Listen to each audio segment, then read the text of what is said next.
ಮೋದಿಗೆ ರೈತರ ಸವಾಲು ವಿಶೇಷ ಕಾರ್ಯಕ್ರಮಕ್ಕೆ ಸ್ವಾಗತ. ನಾನು ಹರಿಪ್ರಸಾದ್.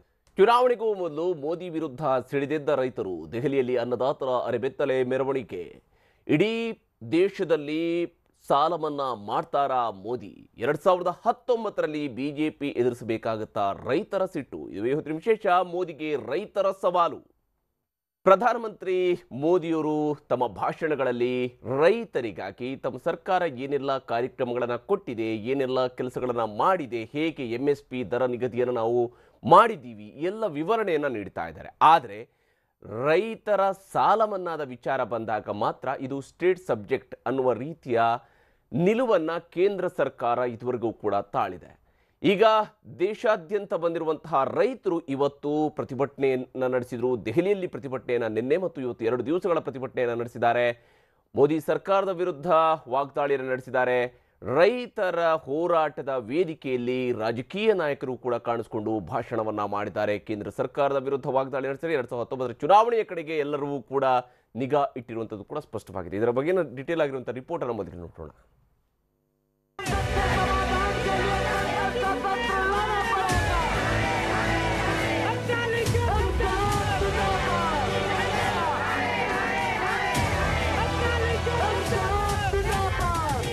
ಕತ್ತಲಲ್ಲಿ ತಲೆಬುರುಡೆ ಹಾರ, ತಲೆಯಲ್ಲಿ ಮೂಳೆಗಳ ಕಿರೀಟ. ಬೇಡಿಕೆ ಈಡೇರದ ಆಕ್ರೋಶಕ್ಕೆ ಉಟ್ಟ ಬಟ್ಟೆ ಕಿತ್ತೆಸೆದ ಅನ್ನದಾತರು.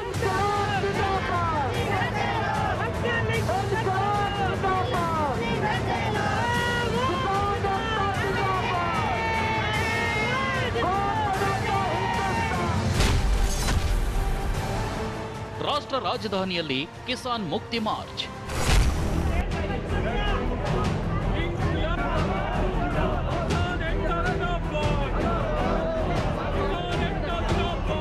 ಇಷ್ಟು ವರ್ಷಗಳ ಕಾಲ ತಮ್ಮ ಸಾಲ ಮನ್ನಾ ಆಗುತ್ತೆ, ಬೆಂಬಲ ಬೆಲೆ ಸೇರಿದಂತೆ ನಮ್ಮ ಬೇಡಿಕೆಗಳು ಈಡೇರುತ್ತೆ ಅಂತ ಕಾದು ಕೂತಿದ್ದ ರೈತರಿಗೆ ಸಿಕ್ಕಿದ್ದು ಮಾತ್ರ ಕೇವಲ ಭಾಷಣ. ಹೀಗಾಗಿ ಕೇಂದ್ರ ಸರ್ಕಾರದ ವಿರುದ್ಧ ರೊಚ್ಚಿಗೆದ್ದ ರೈತರು ದೆಹಲಿಯಲ್ಲಿ ಬೃಹತ್ ಪ್ರತಿಭಟನಾ ರ್ಯಾಲಿ ನಡೆಸಿದರು. ರಾಮ್ಲೀಲಾ ಮೈದಾನದಲ್ಲಿ ನಿನ್ನೆ ನೆರೆದಿದ್ದ ಸಾವಿರಾರು ಸಂಖ್ಯೆಯ ರೈತರು ಇಂದು ಬೆಳಗ್ಗೆ ಸಂಸತ್ ಮಾರ್ಗಕ್ಕೆ ಮೆರವಣಿಗೆ ಮೂಲಕ ತೆರಳಿ ಮೋದಿ ಸರ್ಕಾರದ ವಿರುದ್ಧ ಆಕ್ರೋಶ ಹೊರಹಾಕಿದ್ರು.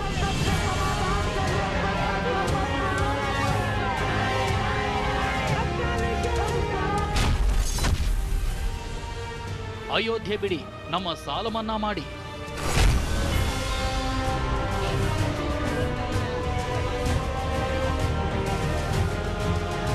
ಇನ್ನು ಕೇಂದ್ರದ ನರೇಂದ್ರ ಮೋದಿ ಸರ್ಕಾರದ ವಿರುದ್ಧ ಸಮರ ಸಾರಿರೋ ಲಕ್ಷಾಂತರ ರೈತರು ಅಯೋಧ್ಯೆ ವಿಚಾರ ಬಿಟ್ಟು ನಮ್ಮ ಸಾಲ ಮನ್ನಾ ಮಾಡೋ ಕಡೆ ಗಮನ ಹರಿಸಿ ಅಂತ ಘೋಷಣೆ ಕೂಗಿದ್ರು.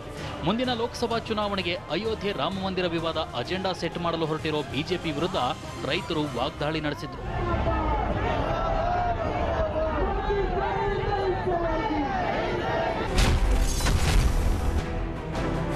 ದೇಶದ ಎಲ್ಲಾ ರೈತರ ಸಂಪೂರ್ಣ ಸಾಲ ಮನ್ನಾಗೆ ಒತ್ತಾಯಿಸಿರುವ ಸಂಘಟನೆಗಳು ರೈತರನ್ನ ಸಾಲದ ಸುಳಿಯಿಂದ ರಕ್ಷಿಸಲು, ಬೆಳೆದ ಬೆಳೆಗಳಿಗೆ ನ್ಯಾಯಯುತ ಬೆಲೆ ಒದಗಿಸಲು ಹಾಗೂ ಕೃಷಿಕರು ಮತ್ತು ಕೃಷಿ ಕೂಲಿ ಕಾರ್ಮಿಕರ ಸಮಸ್ಯೆಗಳ ಬಗ್ಗೆ ಚರ್ಚಿಸಲು 21 ದಿನಗಳ ಸಂಸತ್ತಿನ ವಿಶೇಷ ಜಂಟಿ ಅಧಿವೇಶನ ನಡೆಸಬೇಕು.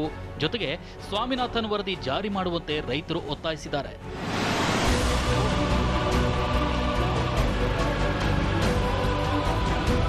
ಇನ್ನು ರೈತರ ಪ್ರತಿಭಟನೆಗೆ 27 ಪಕ್ಷಗಳು ಬೆಂಬಲ ಸೂಚಿಸಿವೆ. ರೈತರ ಪ್ರತಿಭಟನಾ ಸಭೆಯನ್ನುದ್ದೇಶಿಸಿ ಮಾತನಾಡಿದ ಎಐಸಿಸಿ ಅಧ್ಯಕ್ಷ ರಾಹುಲ್ ಗಾಂಧಿ, ದೇಶದ ರೈತರಿಗಾಗಿ ನಾವೆಲ್ಲ ಒಗ್ಗಟ್ಟಾಗಿ ಹೋರಾಡ್ತೇವೆ, ಪ್ರಧಾನಿಯನ್ನ ಬದಲಾಯಿಸಬೇಕಿದ್ರೆ ಬದಲಾಯಿಸಬಿಡಿ ಅಂತ ರಾಹುಲ್ ಗುಡುಗಿದ್ರು. बाकी सब पार्टी के नेता यहाँ बैठे हैं. हमारी विचारधारा अलग हो सकती है, मगर किसान के भविष्य के लिए, युवाओं के भविष्य के लिए हम सब एक होकर स्टेज पे खड़े हैं. और नरेंद्र मोदी जी और बीजेपी से हम कहना चाहते हैं, देखिए, अगर हमें कानून बदलना पड़े, चीफ मिनिस्टर बदलना पड़े या प्रधानमंत्री बदलना पड़े, हम किसान का भविष्य बना के ही रखेंगे और हम 1 इंच पीछे नहीं रखने वाले हैं. आपको जो करना है करो. ಇನ್ನು ಪ್ರತಿಭಟನೆಯನ್ನುದ್ದೇಶಿಸಿ ಮಾತನಾಡಿದ ಸಿಪಿಎಂ ಮುಖಂಡ ಸೀತಾರಾಂ ಯೆಚೂರಿ, ರೈತರ ಸಮಸ್ಯೆಗಳನ್ನ ಕೇಂದ್ರ ಸರ್ಕಾರ ಮರೆಯುತ್ತಿದೆ. ಬಿಜೆಪಿ ಸಂಸದರು ಕೌರವರಿದ್ದಂತೆ ಹೆಚ್ಚು ಜನರಿದ್ದಾರೆ. ಕೌರವರಲ್ಲಿ ದುರ್ಯೋಧನ, ದುಶ್ಯಾಸನ ಇಬ್ಬರ ಹೆಸರು ಗೊತ್ತಿದೆ. ಅದೇ ರೀತಿ ಬಿಜೆಪಿಯಲ್ಲಿ ಮೋದಿ, ಅಮಿತ್ ಶಾ ಕಾಣ್ತಾರೆ ಅಂತ ವಾಗ್ದಾಳಿ ನಡೆಸಿದ್ರು. हम 100 भाइयों की ताकत को ये 5 भाई कैसे हराएंगे? ये 100 कौरवों के भाइयों के, बताइए आप में से कितने नाम जानते हो उस भाइयों का? कोई जानता है नाम? 2 के अलावा मैं जानता हूं 2, उसके अलावा आप लोगों में से कोई जानता है तीसरा भाई का नाम? एक है दुर्योधन, दूसरा है दुशासन। इन दोनों को नाम मैं जानता हूं, और कोई याद है आपको? तो आज भी कौरवों के 100 भाई हो सकते हैं, लेकिन 2 ही नाम याद है। आज भाजपा की घमंडी के साथ कहे हमारे पास इतनी बड़ी पार्टी है, ताकत है, सिर्फ 2 ही लोग याद है, वो है नरेंद्र मोदी और वो है अमित शाह। ರೈತರ ದಿಲ್ಲಿ ಚಲೋ ಪ್ರತಿಭಟನೆಯಲ್ಲಿ ರಾಜ್ಯದ ರೈತರು ಭಾಗಿಯಾಗಿದ್ರು. ರೈತ ಮುಖಂಡ ಕೋಡಿಹಳ್ಳಿ ಚಂದ್ರಶೇಖರ್ ನೇತೃತ್ವದಲ್ಲಿ ಸುಮಾರು 2,000ಕ್ಕೂ ಅಧಿಕ ರೈತರು ಪ್ರತಿಭಟನೆಯಲ್ಲಿ ಭಾಗಿಯಾಗಿದ್ರು. ಇನ್ನು ರೈತ ಪ್ರತಿಭಟನೆಯನ್ನ ಬೆಂಬಲಿಸಿರುವ ವಿದ್ಯಾರ್ಥಿಗಳು, ಕಲಾವಿದರು, ಸಾಹಿತಿಗಳು, ವೈದ್ಯರು, ಚಿಂತಕರು ಪ್ರತಿಭಟನಾ ಮೆರವಣಿಗೆಯಲ್ಲಿ ಭಾಗವಹಿಸಿದ್ರು. ನರೇಂದ್ರ ಮೋದಿ ಪ್ರಧಾನಿ ಪಟ್ಟ ಅಲಂಕರಿಸಿ 4.5 ವರ್ಷ ಕಳೆದರೂ ಕೊಟ್ಟ ಭರವಸೆ ಈಡೇರಿಲ್ಲ. ಲೋಕಸಭಾ ಚುನಾವಣೆ ಹೊಸ್ತಿಲಲ್ಲಿ ಬೀದಿಗಿಳಿದ ರೈತರ ಬೇಡಿಕೆಗೆ ಮೋದಿ ಸರ್ಕಾರ ಮಣೆ ಹಾಕುತ್ತಾ ಕಾದು ನೋಡಬೇಕು.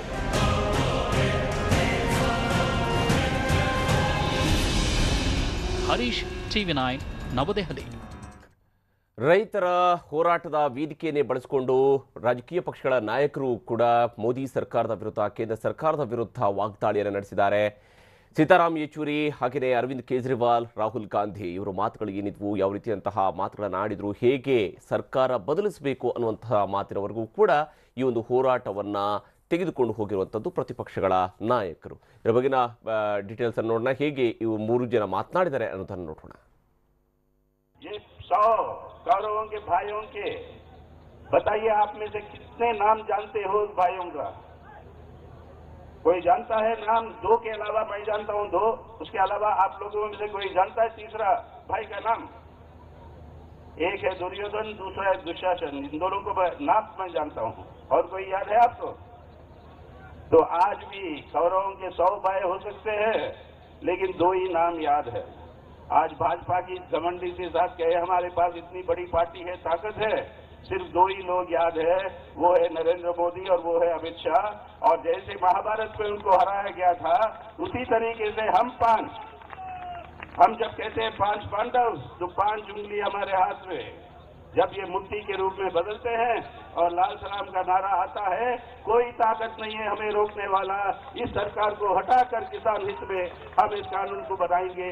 दोस्तों, दुख की बात ये है कि अब सुप्रीम कोर्ट में भाजपा की केंद्र सरकार ने एफिडेविट दायर किया है, हलफनामा दिया है, वचन पत्र दिया है कोर्ट में, सुप्रीम कोर्ट में, कि हम स्वामीनाथन आयोग लागू नहीं कर सकते। इससे बड़ा धोखा नहीं हो सकता, कोई सरकार इतना खुलेआम धोखा नहीं दे सकती। प्रधानमंत्री मोदी जी ने किसानों की पीठ में छुरा घोंपा है। दोस्तों, मैं प्रधानमंत्री जी को कहना चाहता हूं, 5 महीने रह गए, इन 5 महीने के अंदर सुप्रीम कोर्ट से वो हलफनामा वापस लो, स्वामीनाथन रिपोर्ट लागू करो, और नहीं तो ये जितने किसान आए हैं 2019 के अंदर कयामत ढा देंगे पूरे देश के अंदर तुम्हारे खिलाफ। हिंदुस्तान का किसान मोदी जी से अनिल अंबानी का हवाई जहाज नहीं मांग रहा है, मगर हिंदुस्तान का किसान ये कह रहा है, अगर आप अनिल अंबानी को 30,000 करोड़ रुपए हिंदुस्तान की एयरफोर्स का पैसा दे सकते हो, अगर आप अपने 15 मित्रों को 3,50,000 करोड़ रुपए दे सकते हो, तो हमारी मेहनत के लिए, हमारे खून के लिए, हमारे पसीने के लिए भी आपको हमें कर्जा माफ करके देना ही पड़ेगा। देखिए, अगर हमें कानून बदलना पड़े, चीफ मिनिस्टर बदलना पड़े, या प्रधानमंत्री बदलना पड़े, हम किसान का भविष्य बना के ही रखेंगे, और हम 1 इंच पीछे नहीं हटने वाले हैं। आपको जो करना है करो। ये जो शक्ति यहां आई है, ये हिंदुस्तान के किसान की शक्ति है। ಎಸ್, ಇದು ಪ್ರತಿಪಕ್ಷಗಳಿಂದ ನಡೆದಿರುವಂತಹ ವಾಗ್ದಾಳಿ.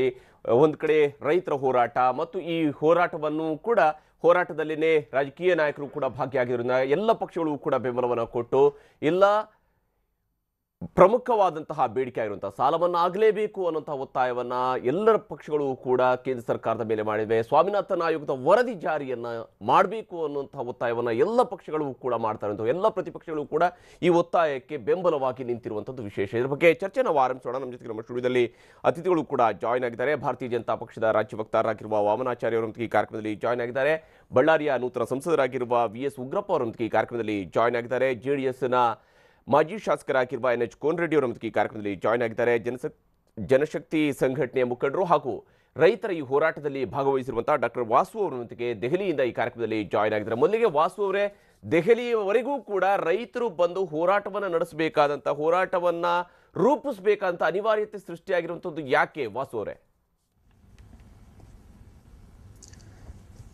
ಇಲ್ಲ, ಎಲ್ರಿಗೂ ಕೂಡ ಬಹಳ ಸ್ಪಷ್ಟವಾಗಿ ಗೊತ್ತಿರುವಂಥದ್ದು, ಈ ದೇಶದ ಒಳಗಡೆ ಕೃಷಿ ಬಿಕ್ಕಟ್ಟಿನ ಕಾರಣಕ್ಕಾಗಿ ರೈತರಿಗೆ ಉಳಿದಿರ್ತಕ್ಕಂಥದ್ದು ಎರಡೇ ದಾರಿ ಆಗಿತ್ತು.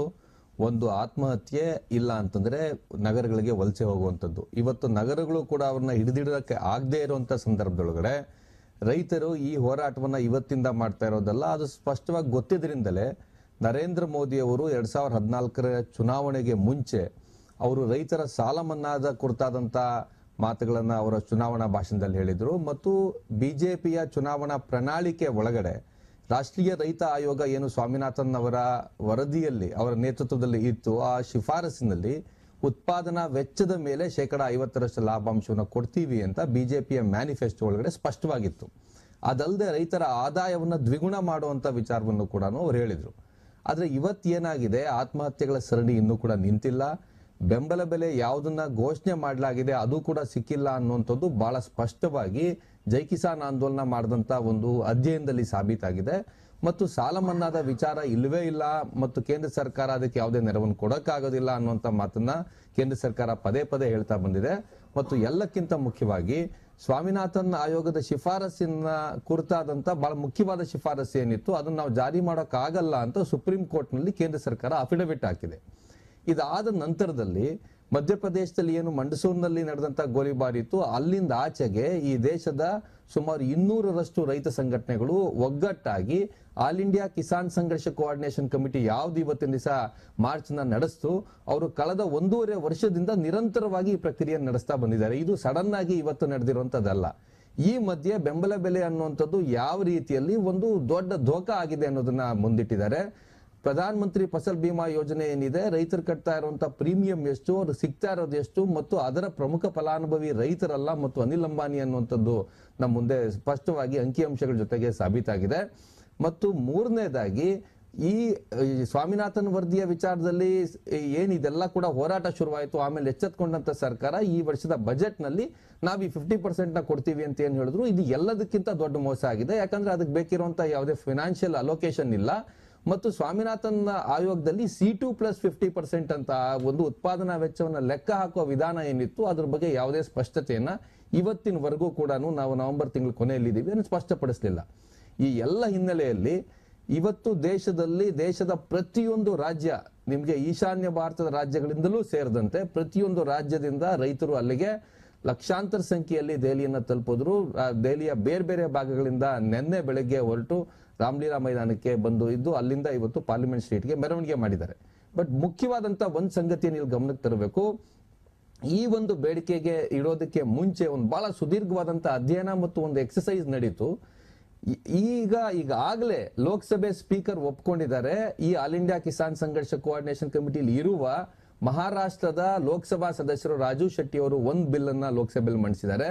ಇನ್ನೊಂದು ಬಿಲ್ ಅನ್ನ ರಾಜೇಶ್ ಅವರು, ಕೇರಳದ ಸಂಸದ ರಾಜೇಶ್ ಅವರು ರಾಜ್ಯಸಭೆಯಲ್ಲಿ ಮಂಡಿಸಿದ್ದಾರೆ. ಈ ಎರಡು ಬಿಲ್ ಏನಿದೆ, ಇದು ಒಂದು ಸ್ವಾಮಿನಾಥನ್ ಆಯೋಗದ ಈ ಶಿಫಾರಸನ್ನ ಜಾರಿ ಮಾಡೋದಕ್ಕೆ ಬೇಕಿರುವಂತ ಕಾಯ್ದೆ.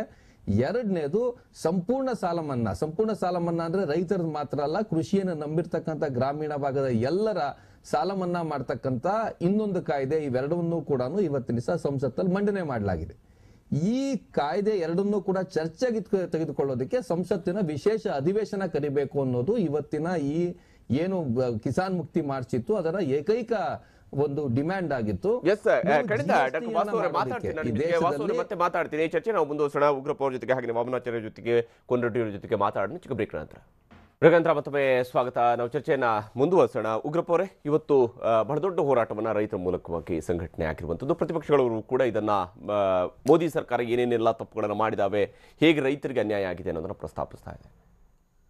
ಮೊದಲನೇದಾಗಿ ಹಳ್ಳಿಯಿಂದ ದಿಲ್ಲಿಯವರೆಗೂ ಲಕ್ಷಾಂತರ ಜನ ರೈತರು ಇವತ್ತೇನು ಹೋಗಿ ಗ್ರಾಮೀಣ ರೈತರ ಸಮಸ್ಯೆಗಳನ್ನು ಅತ್ಯಂತ ಪರಿಣಾಮಕಾರಿಯಾಗಿ ದೇಶದ ಜನತೆಯ ಮುಂದೆ ಇಡ್ತಕ್ಕಂಥದಕ್ಕೆ ಏನೆಲ್ಲ ಪ್ರಯತ್ನ ಮಾಡಿದ್ದಾರೆ, ಅದಕ್ಕೆ ಕಾರಣರಾದಂಥ ಎಲ್ಲ ರೈತ ಸಂಘಟನೆಗಳನ್ನು, ಎಲ್ಲ ಅದಕ್ಕೆ ಬೆಂಬಲಿಸಿದಂಥ ಎಲ್ಲ ರಾಜಕೀಯ ಮುಖಂಡರುಗಳನ್ನು ನಾನು ಈ ಸಂದರ್ಭದಲ್ಲಿ ಅತ್ಯಂತ ಮುಕ್ತ ಕಂಠದಿಂದ ಅಭಿನಂದಿಸಲಿಕ್ಕೆ ಬಯಸ್ತೇನೆ. ಮೊದಲನೇದು. ಎರಡನೇದು, ಇವತ್ತು ನೋಡಿ, ಈ ದೇಶದ ಬೆನ್ನೆಲುಬು ರೈತರನ್ನು ಕಡೆಗಣಿಸಿ ಯಾವ ಸಂಘಟನೆಗಳಾಗಲಿ ಯಾವುದೇ ಪಕ್ಷಗಳಾಗಲಿ ಉಳಿಯಲಿಕ್ಕೆ ಸಾಧ್ಯತೆ ಇಲ್ಲ. ರೈತರು ಬದುಕಿದಾಗ, ರೈತರು ನೆಮ್ಮದಿಯಿಂದ ಇದ್ದಾಗ ಮಾತ್ರ ಆ ದೇಶ ಸುಭಿಕ್ಷವಾಗಿರಲಿಕ್ಕೆ ಸಾಧ್ಯತೆ ಇದೆ. ಅಧಿಕಾರಕ್ಕೆ ಬರಬೇಕಾದ್ರೆ ಎಲ್ಲ ರಾಜಕೀಯ ಪಕ್ಷಗಳೂ ಸಹ ಮನ ಬಂದಂತೆ ಮಾತುಗಳನ್ನು, ಆಶ್ವಾಸನೆಗಳನ್ನು ಕೊಡ್ತಾರೆ. ನಾನು ಒಂದು ಹೇಳ್ತೀನಿ, ಈ ದೇಶದ ಪ್ರಧಾನಿಯಾಗಿರುವಂಥ ಮಾನ್ಯ ಮೋದಿಯವರು 30th March 2014, while addressing a public meeting at Chandigarh, ಏನೆಲ್ಲ ಪುಂಖಾನುಪುಂಖವಾಗಿ ಮಾತನಾಡ್ತಾ ನಾವು ಅಧಿಕಾರಕ್ಕೆ ಬಂದರೆ we are not going to let down farmers as well as soldiers ಅಂಥೇಳಿ ಆನ್ ರೆಕಾರ್ಡ್ ಹೇಳಿದ್ದಾರೆ. ಸೊ ಅಧಿಕಾರಕ್ಕೆ ಬಂದು 4.5 ವರ್ಷ ಆಯಿತು. 4.5 ವರ್ಷದಲ್ಲಿ ಅವರ ಮ್ಯಾನಿಫೆಸ್ಟೋದಲ್ಲಿ ಹೇಳಿರ್ತಕ್ಕಂಥದ್ದಾಗಲಿ ಅಥವಾ ಅವರ ಸಾರ್ವಜನಿಕ ಭಾಷಣಗಳಲ್ಲಿ ಹೇಳಿರ್ತಕ್ಕಂಥದ್ದಾಗಲಿ ಈಡೇರಿಸದೇ ಇರತಕ್ಕಂಥ ಉದ್ದಟತನದ ಏನು ಪ್ರವೃತ್ತಿ ಇದೆ, ಇದು ಎಲ್ಲೋ ಒಂದು ಕಡೆ ಈ ದೇಶದ ರೈತರಿಗೆ, ಈ ದೇಶದ ಬೆನ್ನೆಲುಬಾಗಿರ್ತಕ್ಕಂಥ ರೈತರಿಗೆ ತೋರ್ತಕ್ಕಂಥ ಅತ್ಯಂತ ಅಗೌರವ ಈ ದೇಶದ ಪ್ರಧಾನಿಗಳು ಮತ್ತು ಭಾರತೀಯ ಜನತಾ ಪಾರ್ಟಿಯವರು ಮಾಡ್ತಾ ಇದ್ದಾರೆ ಅನ್ನೋದನ್ನು ನಾನು ಈ ಸಂದರ್ಭದಲ್ಲಿ ಹೇಳಿಕೆ ಬಯಸ್ತೇನೆ. ನೋಡಿ, ನಾನು ವಿರೋಧ ಪಕ್ಷದ ನಾಯಕನಾಗಿದ್ದಾಗ ಕರ್ನಾಟಕ ರಾಜ್ಯದಲ್ಲಿ 2009 ಡಿಸೆಂಬರ್ 30ನೇ ತಾರೀಕು ವಿಧಾನ ಪರಿಷತ್ನಲ್ಲಿ ಅವತ್ತು ಸನ್ಮಾನ್ಯ ಯಡಿಯೂರಪ್ಪನವರು ಈ ರಾಜ್ಯದ ಮುಖ್ಯಮಂತ್ರಿಗಳಾಗಿದ್ದರು. ನಾನು ವಿರೋಧ ಪಕ್ಷದ ನಾಯಕನಾಗಿ ಪ್ರಸ್ತಾಪ ಮಾಡಿದೆ, ನಮ್ಮ ರಾಜ್ಯದಲ್ಲಿ ಬರ ಇದೆ, ರೈತರು ಭಾಳ ಕಷ್ಟದಲ್ಲಿದ್ದಾರೆ, ದಯಮಾಡಿ ರೈತರ ಸಾಲ ಮನ್ನಾ ಮಾಡಿ ಅಂಥೇಳಿ ನಾನೇ ಒತ್ತಾಯ ಮಾಡಿರ್ತಕ್ಕಂಥದ್ದು ಇವತ್ತು ರೆಕಾರ್ಡಲ್ಲಿ ಇರ್ತಕ್ಕಂಥದ್ದು. ಆ ಸಂದರ್ಭದಲ್ಲಿ ಮುಖ್ಯಮಂತ್ರಿ ಆಗಿದ್ದಂಥ ಸನ್ಮಾನ್ಯ ಯಡಿಯೂರಪ್ಪನವರು, ಮಾನ್ಯ ಉಗ್ರಪ್ಪನವರೇ, ವಿರೋಧ ಪಕ್ಷದ ನಾಯಕರು, ನಿಮ್ಮ ಕಳಕಳಿಯನ್ನು ಅರ್ಥ ಮಾಡಿಕೊಳ್ತೇನೆ, ಆದರೆ ನಾವು ಅಧಿಕಾರಕ್ಕೆ ಬರಬೇಕಾದ್ರೆ ಜನರಿಗೆ ಅನೇಕ ಆಶ್ವಾಸನೆಗಳನ್ನು ಕೊಡ್ತೇವೆ, ಆದರೆ ಅಧಿಕಾರಕ್ಕೆ ಬಂದ ಮೇಲೆ ಅದನ್ನು ಈಡೇರಿಸಲಿಕ್ಕೆ ಆಗೋದಿಲ್ಲ. ರೈತರ ಸಾಲ ಮನ್ನಾ ಮಾಡಲಿಕ್ಕೆ ನಮ್ಮ ಹತ್ರ ನೋಟ್ ಪ್ರಿಂಟ್ ಮಾಡೋ ಮಿಷನ್ ಇಲ್ಲ ಅಂಥೇಳಿ none other than mister Yediyurappa on record ವಿಧಾನ ಪರಿಷತ್ನಲ್ಲಿ ಹೇಳಿದ್ದಾರೆ. ಮುಂದುವರೆದು ಅವರೇನು ಹೇಳ್ತಾರೆ ಅಂತ ಹೇಳಿದ್ರೆ, ಸೊ ಸಾಲ ಏನಾದರೂ ಮನ್ನಾ ಮಾಡಬೇಕಾಗಿದ್ದರೆ ಅದು ಕೇವಲ ಕೇಂದ್ರ ಸರ್ಕಾರ ಮನ್ನಾ ಮಾಡಬೇಕೇ ಹೊರತು ರಾಜ್ಯ ಸರ್ಕಾರಗಳು ಅಲ್ಲ ಅಂಥೇಳಿ ಸನ್ಮಾನ್ಯ ಯಡಿಯೂರಪ್ಪನವರು, ಯಾರಿವತ್ತು ರಾಜ್ಯದ ಭಾರತೀಯ ಜನತಾ ಪಾರ್ಟಿಯ ಅಧ್ಯಕ್ಷರಿದ್ದಾರೆ, ಯಾರು ವಿರೋಧ ಪಕ್ಷದ ನಾಯಕರು ಈ ರಾಜ್ಯದಲ್ಲಿದ್ದಾರೆ, ಅವರು ಹೇಳಿರ್ತಕ್ಕಂಥದ್ದು. ನಾನು ಆಗಲೇ ಹೇಳಿದೆ, ಮಾರ್ಚ್ 30th 2014 ಇದೇ ಮೋದಿಯವರು ಚಂಡೀಗಢಲ್ಲಿ ಏನು ಭಾಷಣ ಮಾಡಿದ್ದಾರೆ ಅಂಥೇಳಿ. ಮತ್ತು ಅವರ ಮ್ಯಾನಿಫೆಸ್ಟೋದಲ್ಲಿ ಹೇಳ್ತಾರೆ, ಸೊ ರೈತರ ಹಿತವನ್ನು ಕಾಪಾಡ್ತೇವೆ, ಸ್ವಾಮಿನಾಥನ್ ವರದಿಯನ್ನು ಜಾರಿಗೆ ತರ್ತೇವೆ, ಅವರಿಗೆ ಆಗಿರ್ತಕ್ಕಂಥ ವೆಚ್ಚದ ಮೇಲೆ 50% ಲಾಭ ಬರುವಂಥ ರೀತಿಯಲ್ಲಿ ಮಿನಿಮಮ್ ಪ್ರೈಸಸನ್ನು ಫಿಕ್ಸ್ ಮಾಡ್ತೀವಿ ಅಂಥೇಳಿ ಪುಂಖಾನುಪುಂಖವಾಗಿ ಹೇಳಿರ್ತಕ್ಕಂಥ ಭಾರತೀಯ ಜನತಾ ಪಾರ್ಟಿ. ಇವತ್ತು ನಮಗೆ ನಿಮ್ಮ ಗಮನಕ್ಕೆ ತರ್ತೇನೆ, ನಾನು ಯಾವ ಕ್ಷೇತ್ರ ಬಳ್ಳಾರಿಯನ್ನು ಪ್ರತಿನಿಧಿಸ್ತಾ ಇದ್ದೀನಿ. ನನ್ನ ಕ್ಷೇತ್ರದಲ್ಲಿ ಪ್ರಮುಖವಾಗಿ ಒಂದು ಕಡೆ ಶುಗರ್ ಕೇನ್ ಬೆಳೀತಾರೆ, ಒಂದು ಕಡೆ ಪ್ಯಾಡಿ ಬೆಳೀತಾರೆ, ಇನ್ನೊಂದು ಕಡೆ ಮೆಣಸಿನಕಾಯಿ ಬೆಳೀತಾರೆ. ಯಾವ ಶುಗರ್ ಕೇನ್ ಸುಮಾರು 3,000 ಪರ್ ಟನ್ ಇರುವಂಥದ್ದು 1,500ಕ್ಕೂ ಸಹ ಯಾರು ತೆಗೆದುಕೊಳ್ಳೋಕ್ಕಾಗದೇ ಇರತಕ್ಕಂಥ ಮತ್ತು ಶುಗರ್ ಫ್ಯಾಕ್ಟ್ರೀಸನ್ನು ಶುಗರ್ ಕೇನ್ ಕ್ರಷ್ ಮಾಡಲಿಕ್ಕೆ ಹಿಂದೆ ಇಟ್ಟಾಗ್ತಕ್ಕಂಥ ಪರಿಸ್ಥಿತಿಯಿಂದ ಇವತ್ತು ರೈತರ ಕಷ್ಟಕ್ಕೆ ಸಿಕ್ಕಿದ್ದಾರೆ. ಯಾವ ಮೆಣಸಿನಕಾಯಿ ಸುಮಾರು 18ರಿಂದ 20 ಸಾವಿರ ಇತ್ತು ಒಂದು ಕ್ವಿಂಟಾಲ್, ಇವತ್ತು 5,000ಕ್ಕೆ ಹಿಡಿದಿದ್ದ ರೈತನ ಗತಿ ಏನಾಗ್ಬೋದು? ಯಾವ ಪ್ಯಾಡಿ 2,000 2,500 ಒಂದು ಕ್ವಿಂಟಾಲ್ ಇರ್ತಕ್ಕಂಥದ್ದು ಇವತ್ತು 1,014 1,015 ರೂಪಾಯಿಗೆ 1,300 1,400 ರೂಪಾಯಿಗೆ ಇವತ್ತು ಕೇಳ್ತಕ್ಕಂಥ ಸ್ಥಿತಿ ನಿರ್ಮಾಣ ಆಗಿದೆ. ಸೊ ಇದರ ಬಗ್ಗೆ ಕೇಂದ್ರ ಸರ್ಕಾರ ಒಂದು ಕಡೆ ಡೈರೆಕ್ಟಿವ್ ಪ್ರಿನ್ಸಿಪಲ್ಸ್ ಆಫ್ ಸ್ಟೇಟ್ ಪಾಲಿಸಿನಲ್ಲಿ ಸಂವಿಧಾನದಲ್ಲಿ ರೈತರ ಹಿತವನ್ನು ಕಾಪಾಡ್ತಕ್ಕಂಥದ್ದು ಸರ್ಕಾರಗಳ ಜವಾಬ್ದಾರಿ ಇದೆ ಅಂತಕ್ಕಂಥದ್ದಿದೆ. ಸೊ ಇವತ್ತು ದೇಶದ ಬೆನ್ನೆಲುಬಾಗಿರ್ತಕ್ಕಂಥ ರೈತರನ್ನು ಈ ರೀತಿ ಕೇಂದ್ರ ಸರ್ಕಾರ, ಒಂದು ಕಡೆ ಇಂಡಸ್ಟ್ರಿಯಲಿಸ್ಟ್ ಯಾರಿದ್ದಾರೆ ಅವರು ಆನ್ ರೆಕಾರ್ಡ್ ರಾಜ್ಯಸಭಾದಲ್ಲಿ ಹೇಳ್ತಾರೆ. ಅದರ ಬಗ್ಗೆ ಮಾತಾಡ್ತೀನಿ. ಉಗ್ರಪ್ಪರೇ, ತಾವೇನು ಹೇಳ್ತೀರಿ? ನೋಡಿ, ಇವತ್ತು ಇಡೀ ಭಾರತ ದೇಶದಲ್ಲಿ ಎಲ್ಲ ರೈತ ಸಂಘಟನೆಗೂ ಕೂಡಿ 4.5 ವರ್ಷ ಈ ಭಾರತೀಯ ಜನತಾ ಪಕ್ಷದ ನೇತೃತ್ವದ ಸರ್ಕಾರ ಸನ್ಮಾನ್ಯ ನರೇಂದ್ರ ಮೋದಿಯವರು ರೈತರ ಪರವಾಗಿ ಯಾವುದೇ ನಿರ್ಧಾರವನ್ನು ತೆಗೆದುಕೊಳ್ಳಲಿಲ್ಲ ಅಂತ ತಿಳ್ಕೊಂಡು ಹೇಳಿ ಒಂದು ಮೆಸೇಜನ್ನು ಕೊಟ್ಟಾರ.